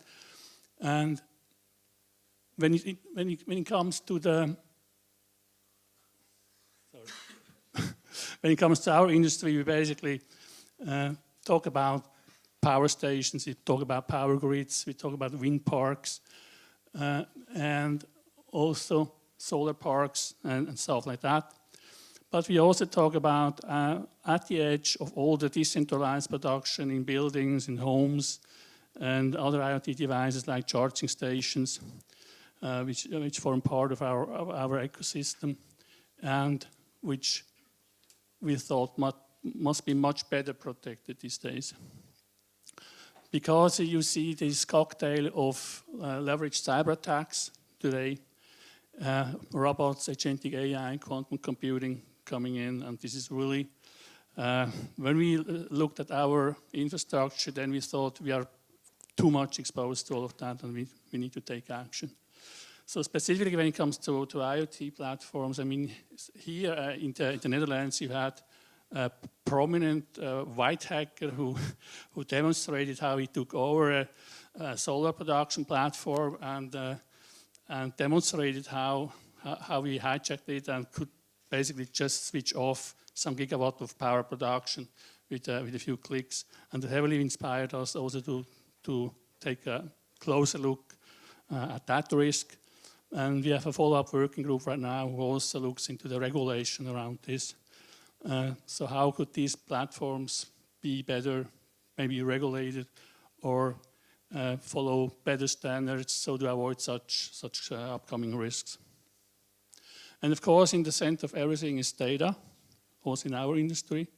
More data needs, also from our prosumers, clients who want to control their solar production, who want to control their charging station, everything. And yeah, that's basically the summarized need that or the visualized chart here that we have. So our vision is clearly to protect everything in an isolation domain. So to have a new, as I call that, a new first line of defense on a technical level. So it's really SSUN is the answer, and it's a community-based isolation domain, which means we give access to consumers as a specialty of this domain, and it's semi-private. Therefore, it's not a fully private network. It's based on trust framework, based on PK, and it's governed by the industry and for the industry.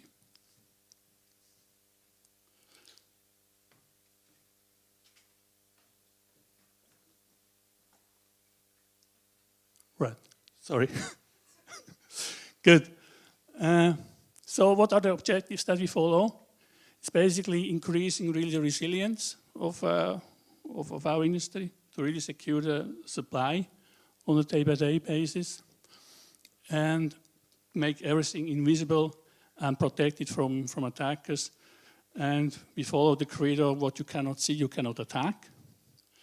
We want to achieve close to 100% of risk reduction in this field against DDoS and other intrusion risks. And also want to foster a trusted data space, sovereign data space, and must be scalable for the future, and also support our new regulatory objectives that we have in Switzerland. And there, Scion really delivers a lot of value along the NIST framework, for example, not only in the protect process, but also in the recovery phase in case of an attack. So it gives you, in other words, it gives you some points if you make an SSUN integration in your maturity. So how have we built that? I mean, basically, I had to push that through a quite comprehensive industry consultation process that we have. It's usually a 6 weeks process that we follow. And we did that after a study that we initially made together with Anapaya, where we came up with a design proposal, a rough design proposal, and showed up the value. And it was very interesting because we got zero feedback that this wouldn't make sense or something. So there was heavily supported from the whole industry and from the very beginning. So then in a more detailed definition phase, we came up with this design. It's based on the core carriers that you can see here. You saw some of these brands already today in other domains. So we were lucky because we could piggyback kind of the existing domains, like SSFN and also the work they have done. So we were much faster. But we have today here the 7 core operators. Each of them operates a redundant core infrastructure and are harnessed together. And technically, I mean, this is straightforward. You integrate then the companies through edge routers, basically. That's it, how it is. And you see here also that 3 of the carriers operate a Scion gate, so that we can, as I said, can deliver private use cases to the consumer, folks who want to check their power consumption or whatever they want to do on the internet. So here you see also the roles that we have defined. We have 5 voting members. We are the product owner as the association. Then the other blues are other voting members. So we have 5 voting members who basically drive it into the future strategically and tactically. And very important, also the certificate authorities. We have 2 of them. One primary certificate authority, which is Expo Systems, and then we have a secondary certificate authority, which is Lightcom, who are basically able to continue the certificate renewal process in case of a disaster. So if CA1 would fail, they could just continue to renew the certificates. So on the other brands you see here, the gray ones are basically the kind of the launching members who provided us with some funding and with some expertise throughout the whole process, which took around 1.5 years to establish that isolation domain.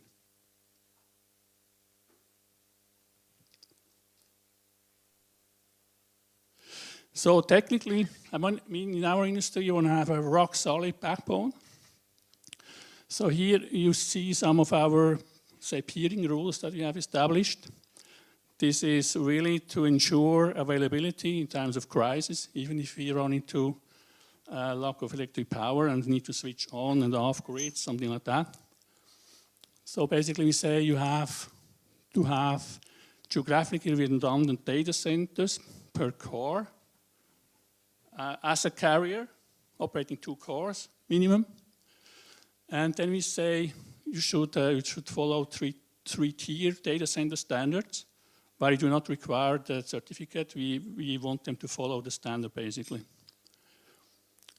And we say within the data center and as a whole, 72 hours, basically power autonomy, so to ensure continuous operation. And for the infrastructure like the gate that they operate must be, of course, high availability infrastructure. And the minimum bandwidth between peers must be 10 gigabits. So quite high. Then we also say it must be crosswise. It may only be one peering through the Swiss internet backbone called Swiss IX. And there must be at least one direct peering between another carrier. That's another rule that we have.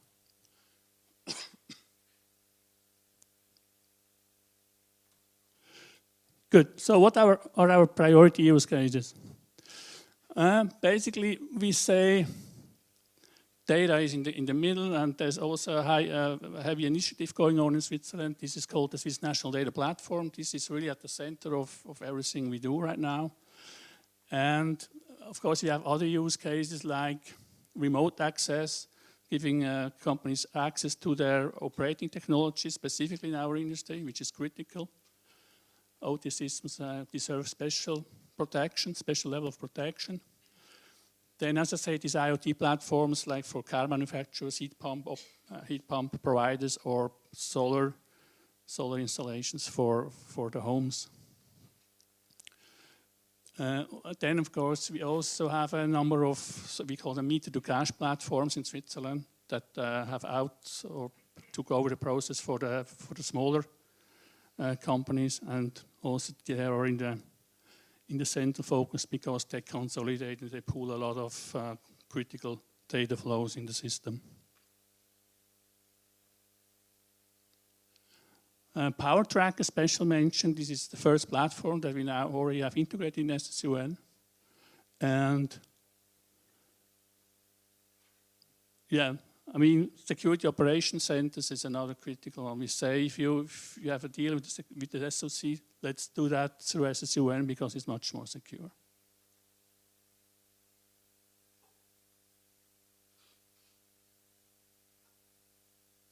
Special focus on PowerTrack. This is a platform where we give access to the public their special schedule of power availability in times of crisis.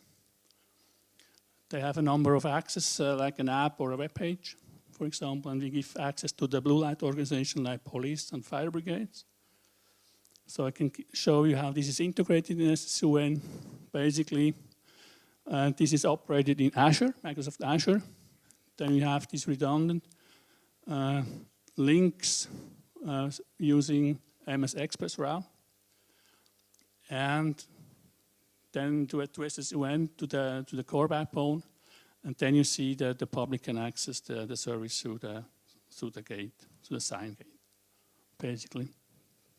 This has high requirements in terms of queries per second, very high, and therefore must be rock solid as well. So what does the future hold for SSUN? As I say, the Swiss National Data Platform is really in the middle. There we say by 2030 we would expect each and every market partner dealing with the Swiss National Data Platform in a way, except the public. But all the industrial partners must be in SSUN by 2030. These are power stations, these are trading rooms, these are, of course, the grid operators themselves, as long as they feed in data or pull out data of the Swiss National Data Platform. So there's this 2030 roadmap, as we call that, and by then we also switch from XML-based or FTP data transfer to JSON REST-based APIs at the same time. So what do you recommend to the community? Basically, we need, as Martin already said and other speakers say, we need a new paradigm to deal with the new risks that we have, heavily growing risks. And therefore, protect your platforms using Scion, basically, a Scion isolation domain. Could be your critical customer portal, could be any other critical platform. So prepare for that secure data exchange that you want to have probably also in our or in your industry. And then, yeah, build these isolation domains as fast as possible. And if you don't have one, just start using a publicly available isolation domain so that you can start to try the technology and use very, very fast already what's available. Here you see some access information if you want to have more information about SSUN on the left. Through our association, by the way, you are also part of the Scion Association. And of course also Anapaya, the link direct here. That's great. So this is an extremely exciting round. Basically you are upgrading the internet now, right? So it would be very, I mean, most of you have been in the internet space for a long time. I think we are all sort of children of the internet our entire career. And it would be very, very interesting maybe to quickly do around what motivates you and what is the reason why you are doing this next chapter of internet. What is motivating you to run Scion now? Maybe we start with you, Hans. I give you this. Well, I think what motivates me and for sure all my colleagues in BICS is the fact that Scion, for the first time in, let's say, 20 years, brings some new excitement to the telecommunications market. This is, before it was also always a little bit more BGP, more MPLS, more something, and now we have something completely new, and we are very happy that we are on the foreground of this. Thank you so much. Maybe we just hand over the mic to Jan. I think you're also someone who was instrumental to create the internet as we know. So why now change? Yeah, I've been working in the internet branch for 35 years now. Our company exists for 25 years since yesterday, so it's an anniversary. And and why this? Well, we saw the last 10 years enterprise market coming to internet exchanges, to internet, because of the cloudification. All the SaaS applications, workloads, getting more and more dependent of internet. And of course, we try to make internet better. We try to make internet more secure for enterprises. But Scion is a big step forward in security, in how we can make it safer, more controlled for enterprises. So for us, it's a next step into development in how can you support enterprises on the internet and then with new technology. I think that's our main driver. Yeah. Thank you so much. It's so exciting that you saw that and engaged. I mean, we had just, I think, 1 or 2 meetings, and then you say, yeah, we do that. please, Pascal. Okay, well, I'm from Worldline, so basically we are not from the infrastructure side, we are really from the service providers. And we had a presentation just before from SEPN, so basically we are a SEPN app adopter, and we have exposed a lot of services on it, and we basically follow the customer. Put it that way. So if the customer asks, we try to find a solution. So it's always a chicken and egg. So basically, yes, we also driven by SIX, and we have the colleagues there. So and we are coming from the same corner. So basically, we follow where the needs are, and we try to find solutions to the needs. And I think it's great. You know, we had always this chicken and egg discussion, and then there was the question, okay, now we have all the huge basket with eggs, so where are the chickens? And in a way, it's really cool that you said we are not a chicken, we just go. And we are still waiting for a couple of chickens that feel we are not a chicken, right? Well, there were a few broken eggs, but basically it's flying now. Yeah, the chicken is flying. Good. I have a mic. Karel. Does it work? Yeah, it works. Yeah, so KASHLESS and AMS-IX, we are one of the oldest internet exchanges, existing over 30 years. Is it okay or not? Yes, it works, okay, cool. So we are looking also in security resilience for different target groups, similar to what Jan was mentioning already. It's for us a little bit less for finding solutions for enterprises, it's more for critical infrastructure, for governmental entities.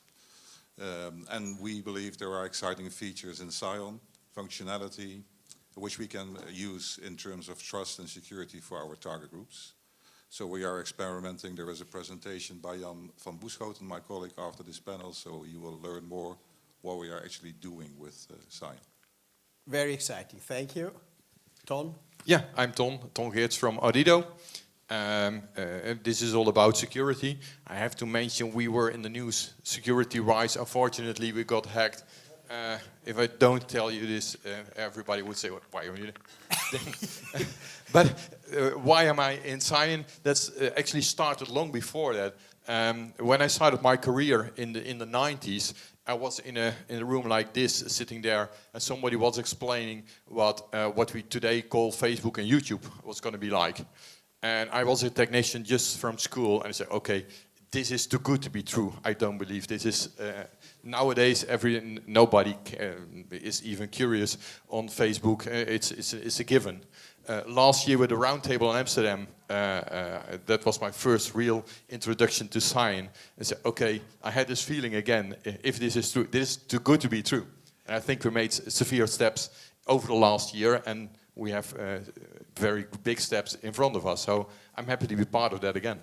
No, thank you so much. It was interesting, you know, you learned about Scion at the last roundtable, and then I saw a presentation from Ton, internal at Audido, and I felt like, yeah, he explains it actually better than we do. So it's really exciting, and I hope we can bring this technology to Audido. I think there is a lot of awareness in the entire organization about security currently at Audido, and let's hope that this brutal attack turns into an advantage long-term scene. But I don't wish anyone such a brutal attack. This is so violent. But the same we do. We wish nobody this. Yeah. We had to overcome, and we're gonna do. So thank you. But all the knowledge we got we gained from your organization, and especially Kiveli, we gave her a very hard time.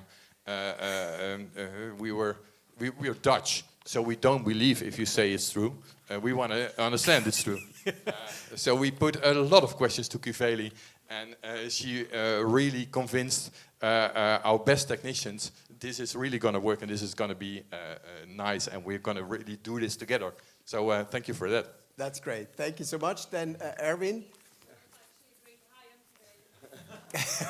This is Kiveli. Yeah, please.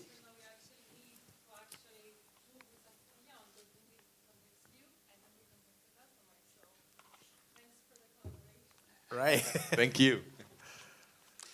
Hello, Erwin from Digital Realty. I work in a company that builds data centers, and we build data centers at the heart of connectivity, and connectivity is the heart of what we do. What excites me about this whole Scion thing is we're doing connectivity to make the world better. And I think we are seeing a lot of examples today in a world where fake news or fake realities are daily business. And this will help alleviate some of that. You can still send a fake picture through a Scion network, of course. But at least we're making things more safe with this, and that will help. So this excites me. I want to make the world a better place. Thank you so much. This is really speaking from my heart, and I think you're right. You can still send a fake picture through the Scion internet. At least you know who's sending it. Right? That's a big difference. Okay, Adrian? Good, yeah, thanks. Adrian from company Araneos. We are a management and technology consulting company. Originally from Switzerland, but actually also having a presence here in Amsterdam from Quint, which we merged a couple of years ago.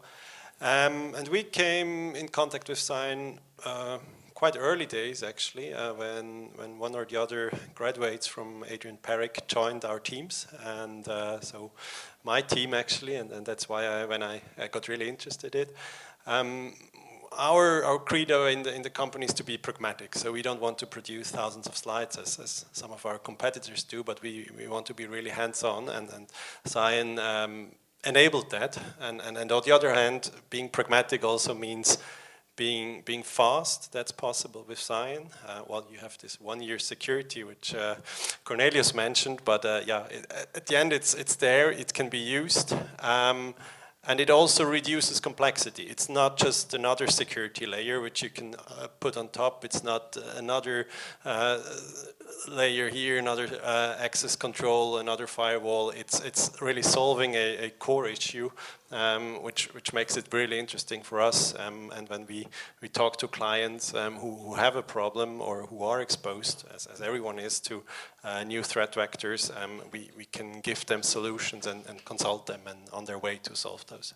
Thank you so much. It was very interesting. You know, we were looking into, a lot of people say, yeah, this is new technology, probably super expensive, and we quickly touched it. There is a return on investment calculation. So Araneos was instrumental to really dig deep, to collect all the data. There is a white paper out now to demonstrate how you can calculate return on investment on a Scion network. And I believe this will help the industry a lot to get more acceleration. It's interesting, most big companies have innovation labs, innovation teams, but then if it comes to innovation, it's more like, ugh. So thank you so much for this. Now, this is a super powerful panel. We have all the eggs from the chicken ready served. I would like to open up the mic to the audience. Are there, now there is the opportunity to ask questions about Scion. It's all here. Please, who would like to? Yeah, we have a. Yeah. All right, I could do it this way. Oh yeah, good. Yeah. Every advantage has its disadvantage. A Dutch soccer player said once, or the other way around. What is the disadvantage? Why shouldn't we move to Scion? That's a very good question. I cannot answer that. So who can answer that? Probably I can you can try. I I tried this conversation with a lot of customers already, just explaining, did you hear about Scion? Quite often they say, yes, I know, but more often I have to be honest. They say, no, how should I spell it? And they start Googling. They say, whoa, this is nice. Why shouldn't I do it? A lot of people answer, wow, if this is true, this is too good to be true, like I just said. A lot of technicians also have, okay, I used to be doing this another way. So every statement we make is answered with a but. There's a lot of answers. Like I said, I gained a lot of answers from the Anapaya organization.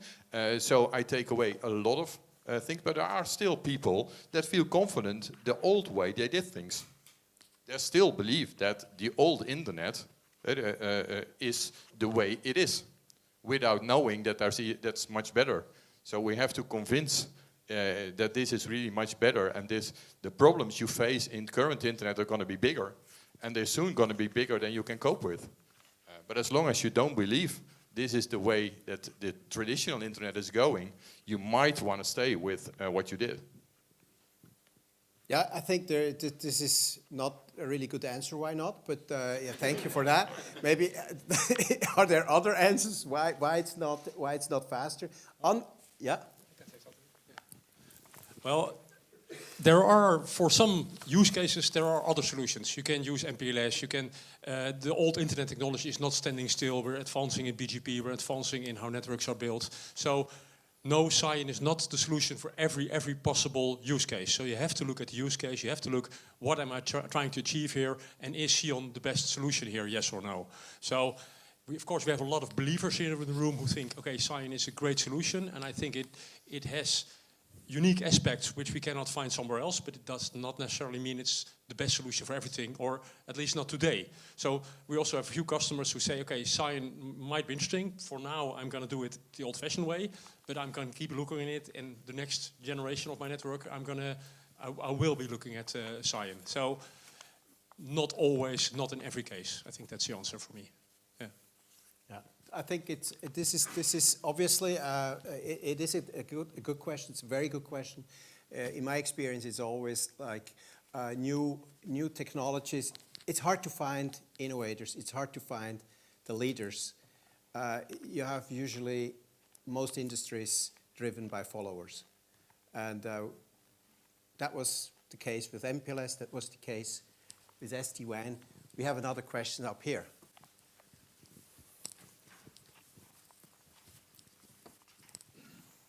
Yes, thank you very much. My name is Harold Teunissen of SURF. I'm a proud provider in the Scion network, at least in the Netherlands. I think looking at the panel, this is really a business-driven approach, right? This whole Scion. But that is my worry as well. Where are the technology providers?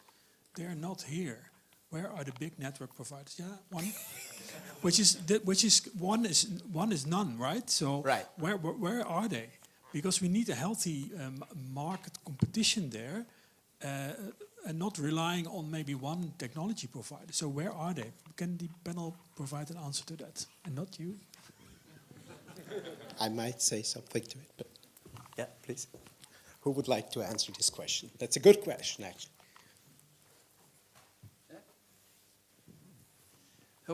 With technology providers, you mean companies like Cisco, Dell, Lenovo, HP? What kind of technology? Cisco? Well, they're probably still selling the old revolution. How much are we advocating this? How much marketing are we? We're not talking enough about this yet. We've grown from 20 to 200. Yeah. Well, maybe it's not still 200 here, but still a lot. It needs to be 2,000. It needs to be 20,000. And then they'll show up, because these are big companies. We really believe in this as well. We're not a small company, but we're not 20,000 employees. So we're investing in this as well. not really a technology vendor, but still, and I think it's the same for everybody here, we believe in this. And they will come as well when we talk more about it. And when more customers ask for it. Hans, you want to add? Yeah, we are also talking to these big guys, technology providers. We are working with Nokia. I know that there's some. I saw somebody today from Nokia, so there is somebody here, I think. We also talking to other people. I think the main thing is that everybody's kind of like waiting for the RFCs that are coming out. The chicken. The chicken, exactly. And I think that's something that Scion Association is working on. And I think the moment that these things are approved, I think we will see a lot of more progress on that level. That's what they are telling us, at least as their customer. Well, I will also add something here, and it's the problem of the chicken. Now, in Switzerland, we have a very strong driver because there are a lot of associations federating the different players, which were an absolute driver to get that in the market. And we hope that this is something similar and is the same kind of evolution and things happen here in the Netherlands or in other European countries to get that drive. And for us as service provider, not on the lower level, but really on service provider on top and building on top of Scion, basically we are ready. It's just that if somebody raised their hand and said we will do it, then okay, let's sit on a table and make it move. So we are ready. We have made all the things ready to jump and make the wagon ready to jump on it or help people jump on it. Yeah, Karel, please. Yeah, I also believe if you listen to the stories in Switzerland, the central bank in Switzerland was a main driver to make it happen, right? Right. And I don't believe we have that similar situation in the Netherlands that the government is saying, look, this has to happen. There is a lot of enthusiasm. Look, the panel is growing every year. We were in Switzerland last year. There was a panel at 4. There is more people now. There are operators like Colt and others who are joining. But if we reach out to the target groups, which is financial institutions, critical infrastructure companies, and governments, they are still not ready yet to place the order. So for us, we think as AMS-IX is very interesting. We are testing with the technology. We are ready for it, but there should be coming demand from the market. And I guess if you take a look at motivation from the market, I mean, moving away from fear is far more motivating than moving towards pleasure. Yeah. So I believe the fear is not big enough yet with all these cyber attacks for people to jump on this solution. And sometimes we wonder how much fear do we have to create, right? I think it's maybe when I... Yeah, please. We typically put nowadays, if we can do tenders for network infrastructure, we do put in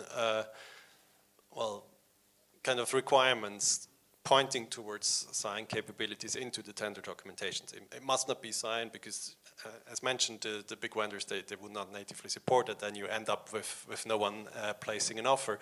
But still, you could like sense the urgency and point out to having DDoS resistancy and not just having another CDN and increase your Cloudflare capacity, but to really look into the problem and raise awareness on their side. And that's what we try to do on that end. It was a bit the same with ISPs at the beginning, and you mentioned it, an MPLS is typically more expensive than having a Scion-enabled WAN. So that means for the ISP, they earn more. So why would they offer you a Scion when they can sell you an MPLS? So also there we increased awareness, and then it helped that most of the banks, they had a Scion-enabled gateway. So they knew of and they could leverage that one also for other use cases like WAN or connecting branches. And so having the pressure also from the consumer side, raising awareness with vendors, with providers, that I think helps a lot, and that's where we come into as well. Maybe I can also add, there are a couple of platforms, Nokia, then there is Extreme Networks where the Scion stack is running on that platform. So there are many platforms currently, also Cisco runs nicely. So there are many platforms supporting like the Scion stack. Extreme Networks is the most proactive and most integrated platform at this point, but others are looking into it as well. And that's exactly then, you know, the moment you have volume, then obviously it starts also to become more attractive for a large provider to do that.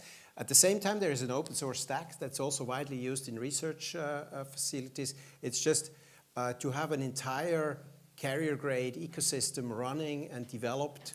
That's obviously a pretty big investment, and our shareholders just say, okay, we want to do that. There are many reasons, not only money, to do that. And I feel it's very exciting that especially this community is driving this also, not only from a commercial point of view, but also because we want to make the world a better place. And then obviously, with the momentum, the commercial part comes faster and faster. You said this is a very commercial panel. I would say no.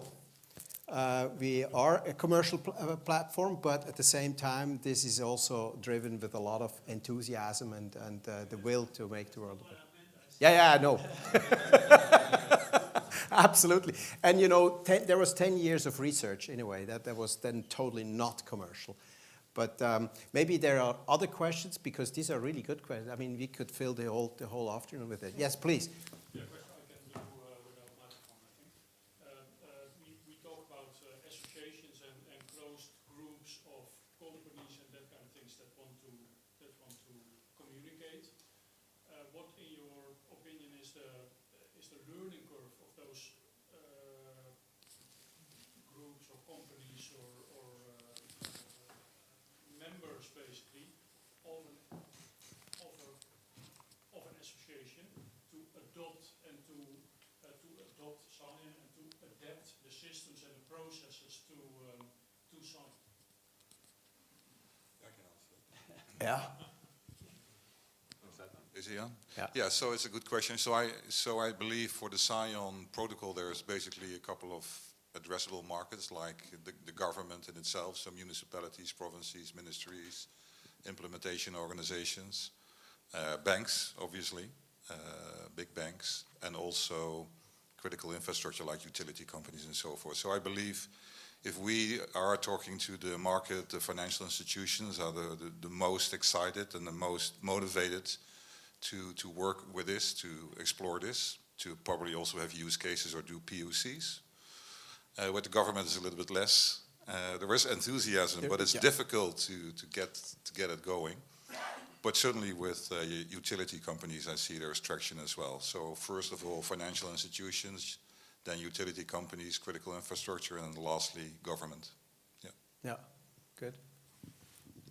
Well, we see, for example, the retail business, and well, you have a few big ones in the Netherlands as well, but in Switzerland, they are member of the SEPN association, is the Coop, which is a very, very big retailer. It's basically the second biggest, or now the biggest retailer in Switzerland, and they adopted it from day one. So, and they are early driving. They have nearly all their shops now running on Scion to us. So this was really a driver in Switzerland to have a real use case from a real I would say, business to business. It's still a business to business, but basically you go buy your milk, your bread. So yes, it's coming. It's coming at enterprise level. We hope with the new technology and the new developments from Anapaya, it will, and Zurich, the ETH, that we bring down the level of entry to the medium business. Maybe the small bakery in the village might be not the right target, but for medium businesses, and we have been approached. Yes, we have been approached because we did some commercials, and there is appetite. Now, it's always a question of price and the complexity to enter, and that is probably one of the big hurdle is the complexity, because this is something new, the people don't understand, and you need to educate them. So one of our job as well is to help them to get the education on what is Scion and how to use it and how to translate that in their business. And once that comes and once the engine is running, probably it will come, it will call itself. But yeah, it's a chicken and egg.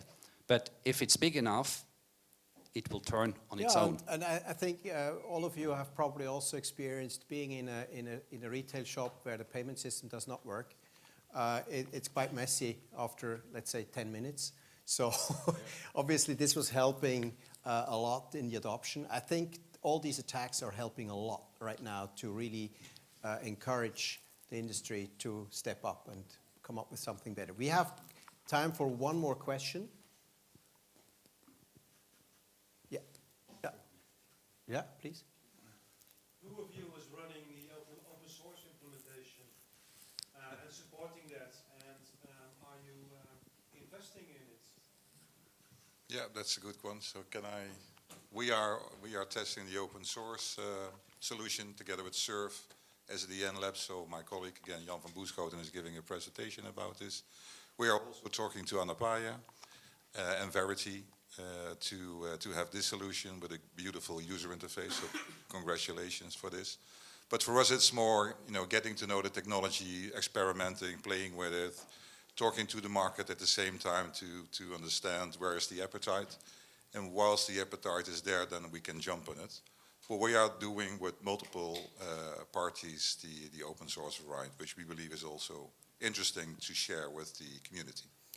And also Anapaya is a big contributor for the open source stack. So we are pretty much trying to open source everything that's relevant for creating routers. So we just open sourced a very important piece that was prior protected by patent. So I think it's a very important community to make sure this adoption goes fast. Yeah. But it's also great that you are playing around with it. As well, yeah. Right? Yeah. No, I mean, we are very much interested in making sure that the adoption is fast. But then, as a commercial provider, you need. I mean, you cannot run critical infrastructure entirely on open source. That would be also a bit difficult. Yeah. Anything else to add on that? Then there was one more question there, right? I wonder if the application is still running IP, so basically IPv4 or 6. So is that still compatible, or Yeah. does it need adjustments? If that is the case, I wonder what it does with the MTU sizes, and if the path changes as easily in a fraction of a second, what I understood, then the effective MTU from the client perspective or the application perspective changes all the time, right? So how does that work? The speed of control, does it vary smoothly? Now we have to talk to Commercial panel or technical panel? It's a very technical question, and I'm afraid to answer in detail because I'm pretty sure that our technicians will be able to explain better than I can. So at least go. Adrian wrote a nice book if you want to know all about it. I think it closes the circle very nicely. So we should hand over to Kivali. Yeah, she's Kivali, in the background. can you quickly stand up so the audience sees you? She would be the engineer. She is leading customer success at Anapaya, and she definitely can answer these questions in the very detail. I think it's a good question, but yes, IPv6, IPv4, that's all supported. That's not a problem. MTU sizes, that's always a thing, a challenge. That's a challenge in every network. And basically, the header is different from the header that you know from the past. Right. So I think that's the direction the answer will go. Thank you so much. The time is already gone, so but I think it's important that you also saw the faces, that you know who is who. These people are important if you would like to move forward with this technology as fast as we can. Thank you so much. This is what happens when you leave information on the internet. Everybody can take it. I feel like an old cartoon of milk that's left too long in the fridge and growing hairs. That's 10 years ago. I was working for Vodafone Ziggo. I'm now working for AMS-IX, and I'm the innovation manager, or as Martin wants to say, the woo guy. And for those of you who don't know what...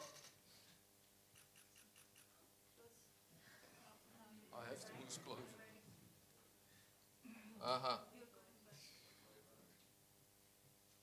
love technology. Where's AI when you need it? You know? Yeah. And I was at the end, I know I'm at the end of the day, everybody is tired, and I thought, what can I tell these people? Because probably you have been fooled with sales talk, covered with a blanket of fear, and what can I tell you about Scion? Of course, we have a Scion node running at AMS-IX, but you know, I'm gonna give you a bit of background why we're doing Scion, and then you can decide for yourself whether it will be successful or not. I work at AMS-IX, and for those who do not know what AMS-IX is, you can read it here. When I dive into a new technology, and I do a lot of new technology because I'm the who guy, so I have to do a lot of stuff, I always bump into a lot of abbreviations. Every technology has its own abbreviations. So most of the time, what I do makes sense of what people are saying and what are the emotions in a technology. And when we look at Scion, the sentiment is basically two ways. We don't know which problem it solves because we have got BGP, RPKA, ROV, and ASPA. And, you know, talking about abbreviations. Or it is the other one. Scion presents a modern, scalable perspective on internet foundations. And, you know, it's the future. So everybody has an opinion about it. And actually the question is, does it matter what you think? You know? And I can be really honest with you, no, it doesn't matter. Why not? Because what happens is what's next. And our society, and especially our digital society, is changing like hell. We got like a splinternet evolving, we got a digital sovereignty, which is big, we got big tech, we got AI, we got quantum coming. So, you know, what's next? We don't know. But can we prepare? And especially at AMS-IX, we're a vital crossroad within the internet traffic. So how do we prepare? Now, we prepare at AMS-IX with scenario planning. And scenario planning is, okay, what happens of what can happen? It always happens, nothing can happen, can also.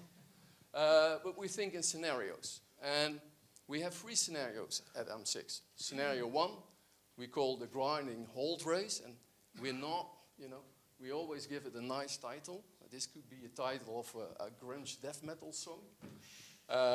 And what is scenario 1? The grinding hold race is we have an active government, a convergent technology, and geopolitical instability.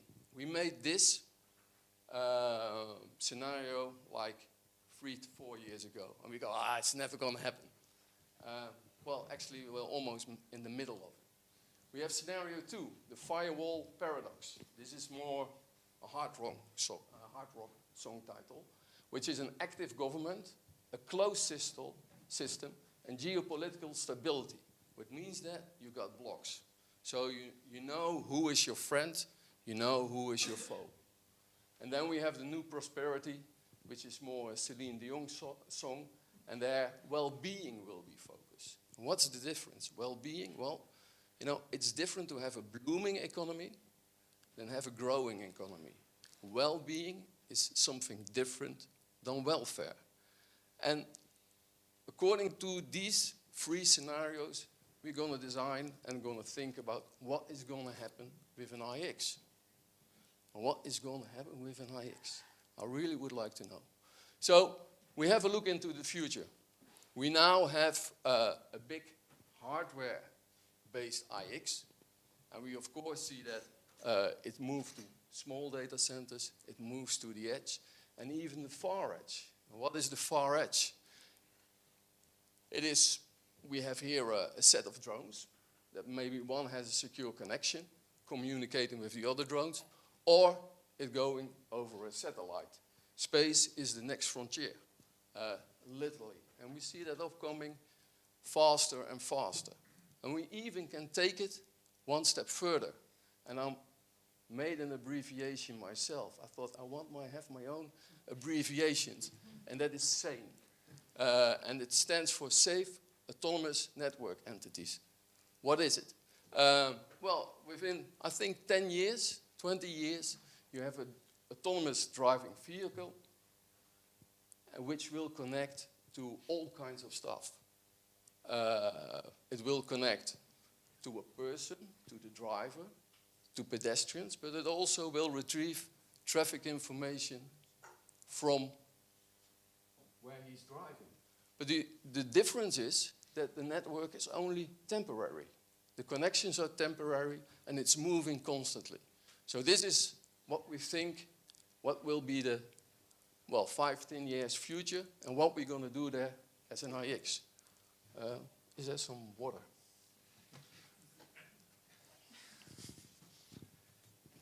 Yeah, thank you. It always works when you close by.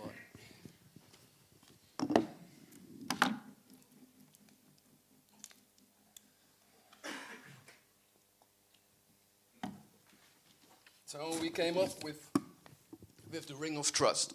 And we're not thinking about networks, but we're thinking about computer entities. So you have an AI factory, you got a compute center, you got a data exchange, you got a supercomputer, quantum computer, you got all kinds of entities. And depending what you need to do with your data, you will make a connection. And most of the time it's a virtual connection or it's hardware connection. But this is how we see the future. And also, what our role is as AMS-IX. We're an association, we're independent and neutral. So we can't suddenly be bought by an American company that gets all your data. So, having said this all, what is AMS-IX and Scion? Now, of course, we have an opportunity of an opinion of Scion and AMS-IX and Internet Exchange. We believe that an IX should be transparent. We are independent and neutral. So you should know who you connect to over an IX. An ISD is not transparent. You don't know what's happening there. So we will not be part of an ISD. So, and we should connect ISDs together. If you want to connect to a different set of ISD, you connect with us. We also think that an independent IRA, like RIPE, should give assign the ISDs to ASNs or to companies. And I have a bit of a scoop here that nobody ever saw it, and this is our Scion traffic over our network. So we have a VLAN with Surf, SEDN Labs, Verity, Anapaya, and they are connecting to our exchange, as we call it. And what we're doing, why are we doing it? We do it because, we want to learn and give people the opportunity to learn. So if you are one of our clients, or if you're not, you can become one of our clients. But if you're already one of our clients, you can connect to our VLAN and start experimenting with Scion. And as well-known verb of expression says, the proof is in the pudding. So instead of reading documents, just start working with it. It is safe, it is isolated, you can't break the internet, so that's good. And we do that to keep an open mind about the discussion, because is it BGP, is it Scion? We don't know. Nobody of us know. Of course, you all hope here that it will be Scion, but there are so many different options and so many different situations. You don't know. So we are here to facilitate the discussion. We are with, I don't know who's from AMS-IX here, where are you sitting? If you want to talk to the people, start connecting, getting their business their business cards so you can talk and start connected to our exchange. And then as a last one, whether it starts working or not, I want to end with this, because we're definitely in the right industry with us all. Because information is the most fundamental unit in the universe. Thank you. Almost time for drinks. So I'm from Digital Realty. Digital Realty is the largest, if not one of the largest, data center providers in the world. We have more than 5,000 customers, nearing on 6,000 globally, and we have over 300 data centers in the world. Not only that, apparently I'm clicking something. I've learned by now that we need to be patient.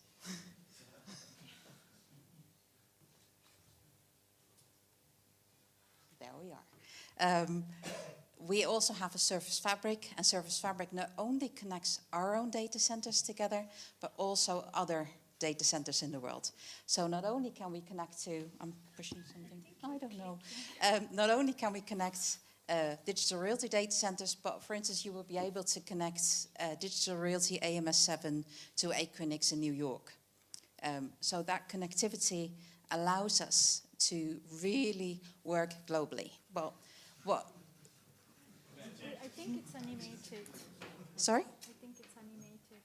Is it? Yeah. What did you do? It's not the clicker. I want this one then. No. Can you help me? Yes. I want it in this one. Yeah, this one. Stop it. It's nice, isn't it? At least we have some humor at the end of the day, which is good. Okay, let's do it this way. Can you see? Yeah, I can see it. Yeah? Yeah. Okay, Next one, please. So the challenges IT leaders need to solve. So something my customers taught me is there are certain things they all need to solve. The IT infrastructure that our customers have is growing so rapidly, is very complex, and we basically don't know what's happening next year. But we need to be prepared for it. Not only when it comes to risk, so we need to mitigate the risks, we need to be compliant with ever-changing EU regulations. We need to make sure that our end users like us. So no one wants to look at the annoying circle that goes round and round in your screen, or even worse, if you're watching a series, that it's buffering and you need to wait constantly. So for instance, if you were to go shopping online and you have one item that you can buy from 2 stores, and one store has the annoying circle and the other one works perfectly, imagine what you would do. So companies will lose a lot of money if their connectivity is not working properly. And then, of course, everything needs to be sustainable, because that's the new keyword nowadays. Everything needs to be sustainable. And then in the Netherlands, you also have the challenge of capacity. Just so you know, we have just opened our new 27 megawatt data center, in case you want to do something about that one. Can I have the next one, please? Yeah. Thank you. So what we do, so we have a scalable and secure locations for all our customers. And then together with Scion, we can actually make it the safest ecosystem possible. Oh, next one, please.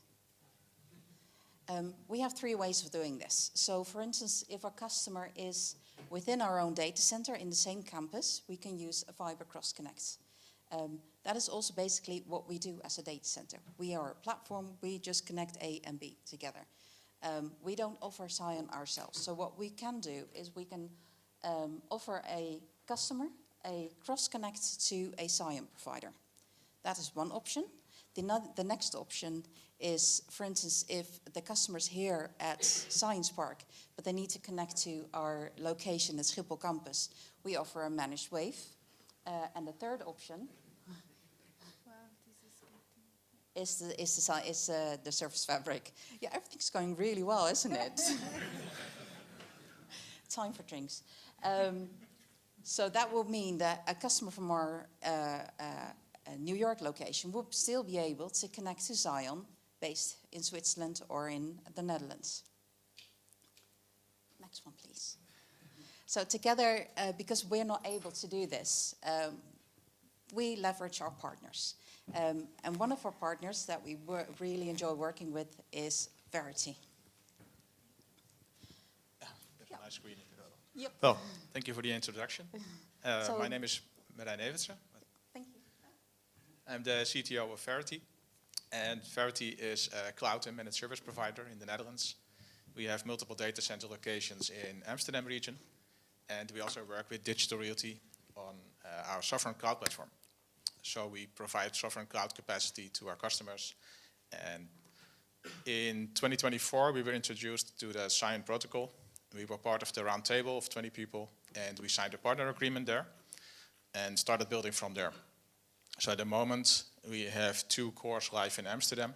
We are the first managed service provider in the Netherlands who have live cores ready for production, and we are onboarding our first customers. Thank you. So what does Scion mean, and what makes it a game changer? We are always believing in innovation. So we talk a lot with our customers and with our partners, and we are constantly adapting our portfolio of services we offer, strengthening our security stack. And for us, Scion was a really good addition to it, not only because, as we all have heard in the last presentations, it's secure, it has multi-parting, it has better resilience, but for us it's also an opportunity to enter new markets. We are strongly focused on the SMB market, but this allows us to go to the mid-market, medium enterprises, and offer our solutions there. Thank you. So what happens when you combine Digital Realty and Verity? We have a long history of working together. We have a lot of partners we work together with, but we are building our sovereign cloud platforms in the Digital Realty site in Schiphol-Rijk. And because of the connectivity between all the data centers and the global footprint that Annemarie talked about, we can offer Scion using our cores and using the service fabric that she mentioned from Digital Realty across the globe. So it gives us a lot of opportunities there. Thank you. So how does this actually make a change for our customers? We have heard a lot of presentations about why Scion is the next best thing to do and that we should skip the internet altogether. There are a lot of topics. It's already mentioned, multipaths, better resilience. That's the basic stuff. We can fix that with BGP as well. And we are doing that, of course, for 10 years, 20 years. What makes, for me, Scion really interesting is the traffic engineering. It was briefly talked about in a couple of slides that you get really deep insight in where your traffic flows. So it gives you the opportunity to decide, do I want to partner with that cloud provider? Do I want to have my traffic crossing to other countries? That's the opportunity that it provides. Okay. So how easy would it be to get started? That was the fifth question. That was the first question, yeah. I know. And we had also some time in between for questions, but we can do that afterwards. It is very easy to start. There were some questions about how does it work, how do you implement it. We have the cores running. A lot of providers have cores running, and we are all connected together. AMS-IX is working on a platform, NLX is working on a platform. We are all partnering together to create an ecosystem. And we can run the edge devices, allowing you services to connect virtually on your infrastructure. We don't have to install hardware in your network. We can, of course, but it can be run virtually. So we can have proof of concept up and running tomorrow. We can have high available production setups, well, next week. That's all possible. And it's easy to implement. We request certificates, you choose. We were talking about isolated domains. There's a Netherlands isolated domain coming up. There's an EU isolated domain. You can just request certificates together with us, and you can connect your edge devices to the network and offer services. That can be services between your office locations, but it can also be your cloud network or your data, your backup solution being offered on the Scion network using our cores and using the connectivity of our partners. Okay, thank you. So with our platform, we are able to turn Scion into a usable solution where our enterprise customers can actually have their critical infrastructure in a secure by design and a network by design infrastructure. That was it for us. We stay within time.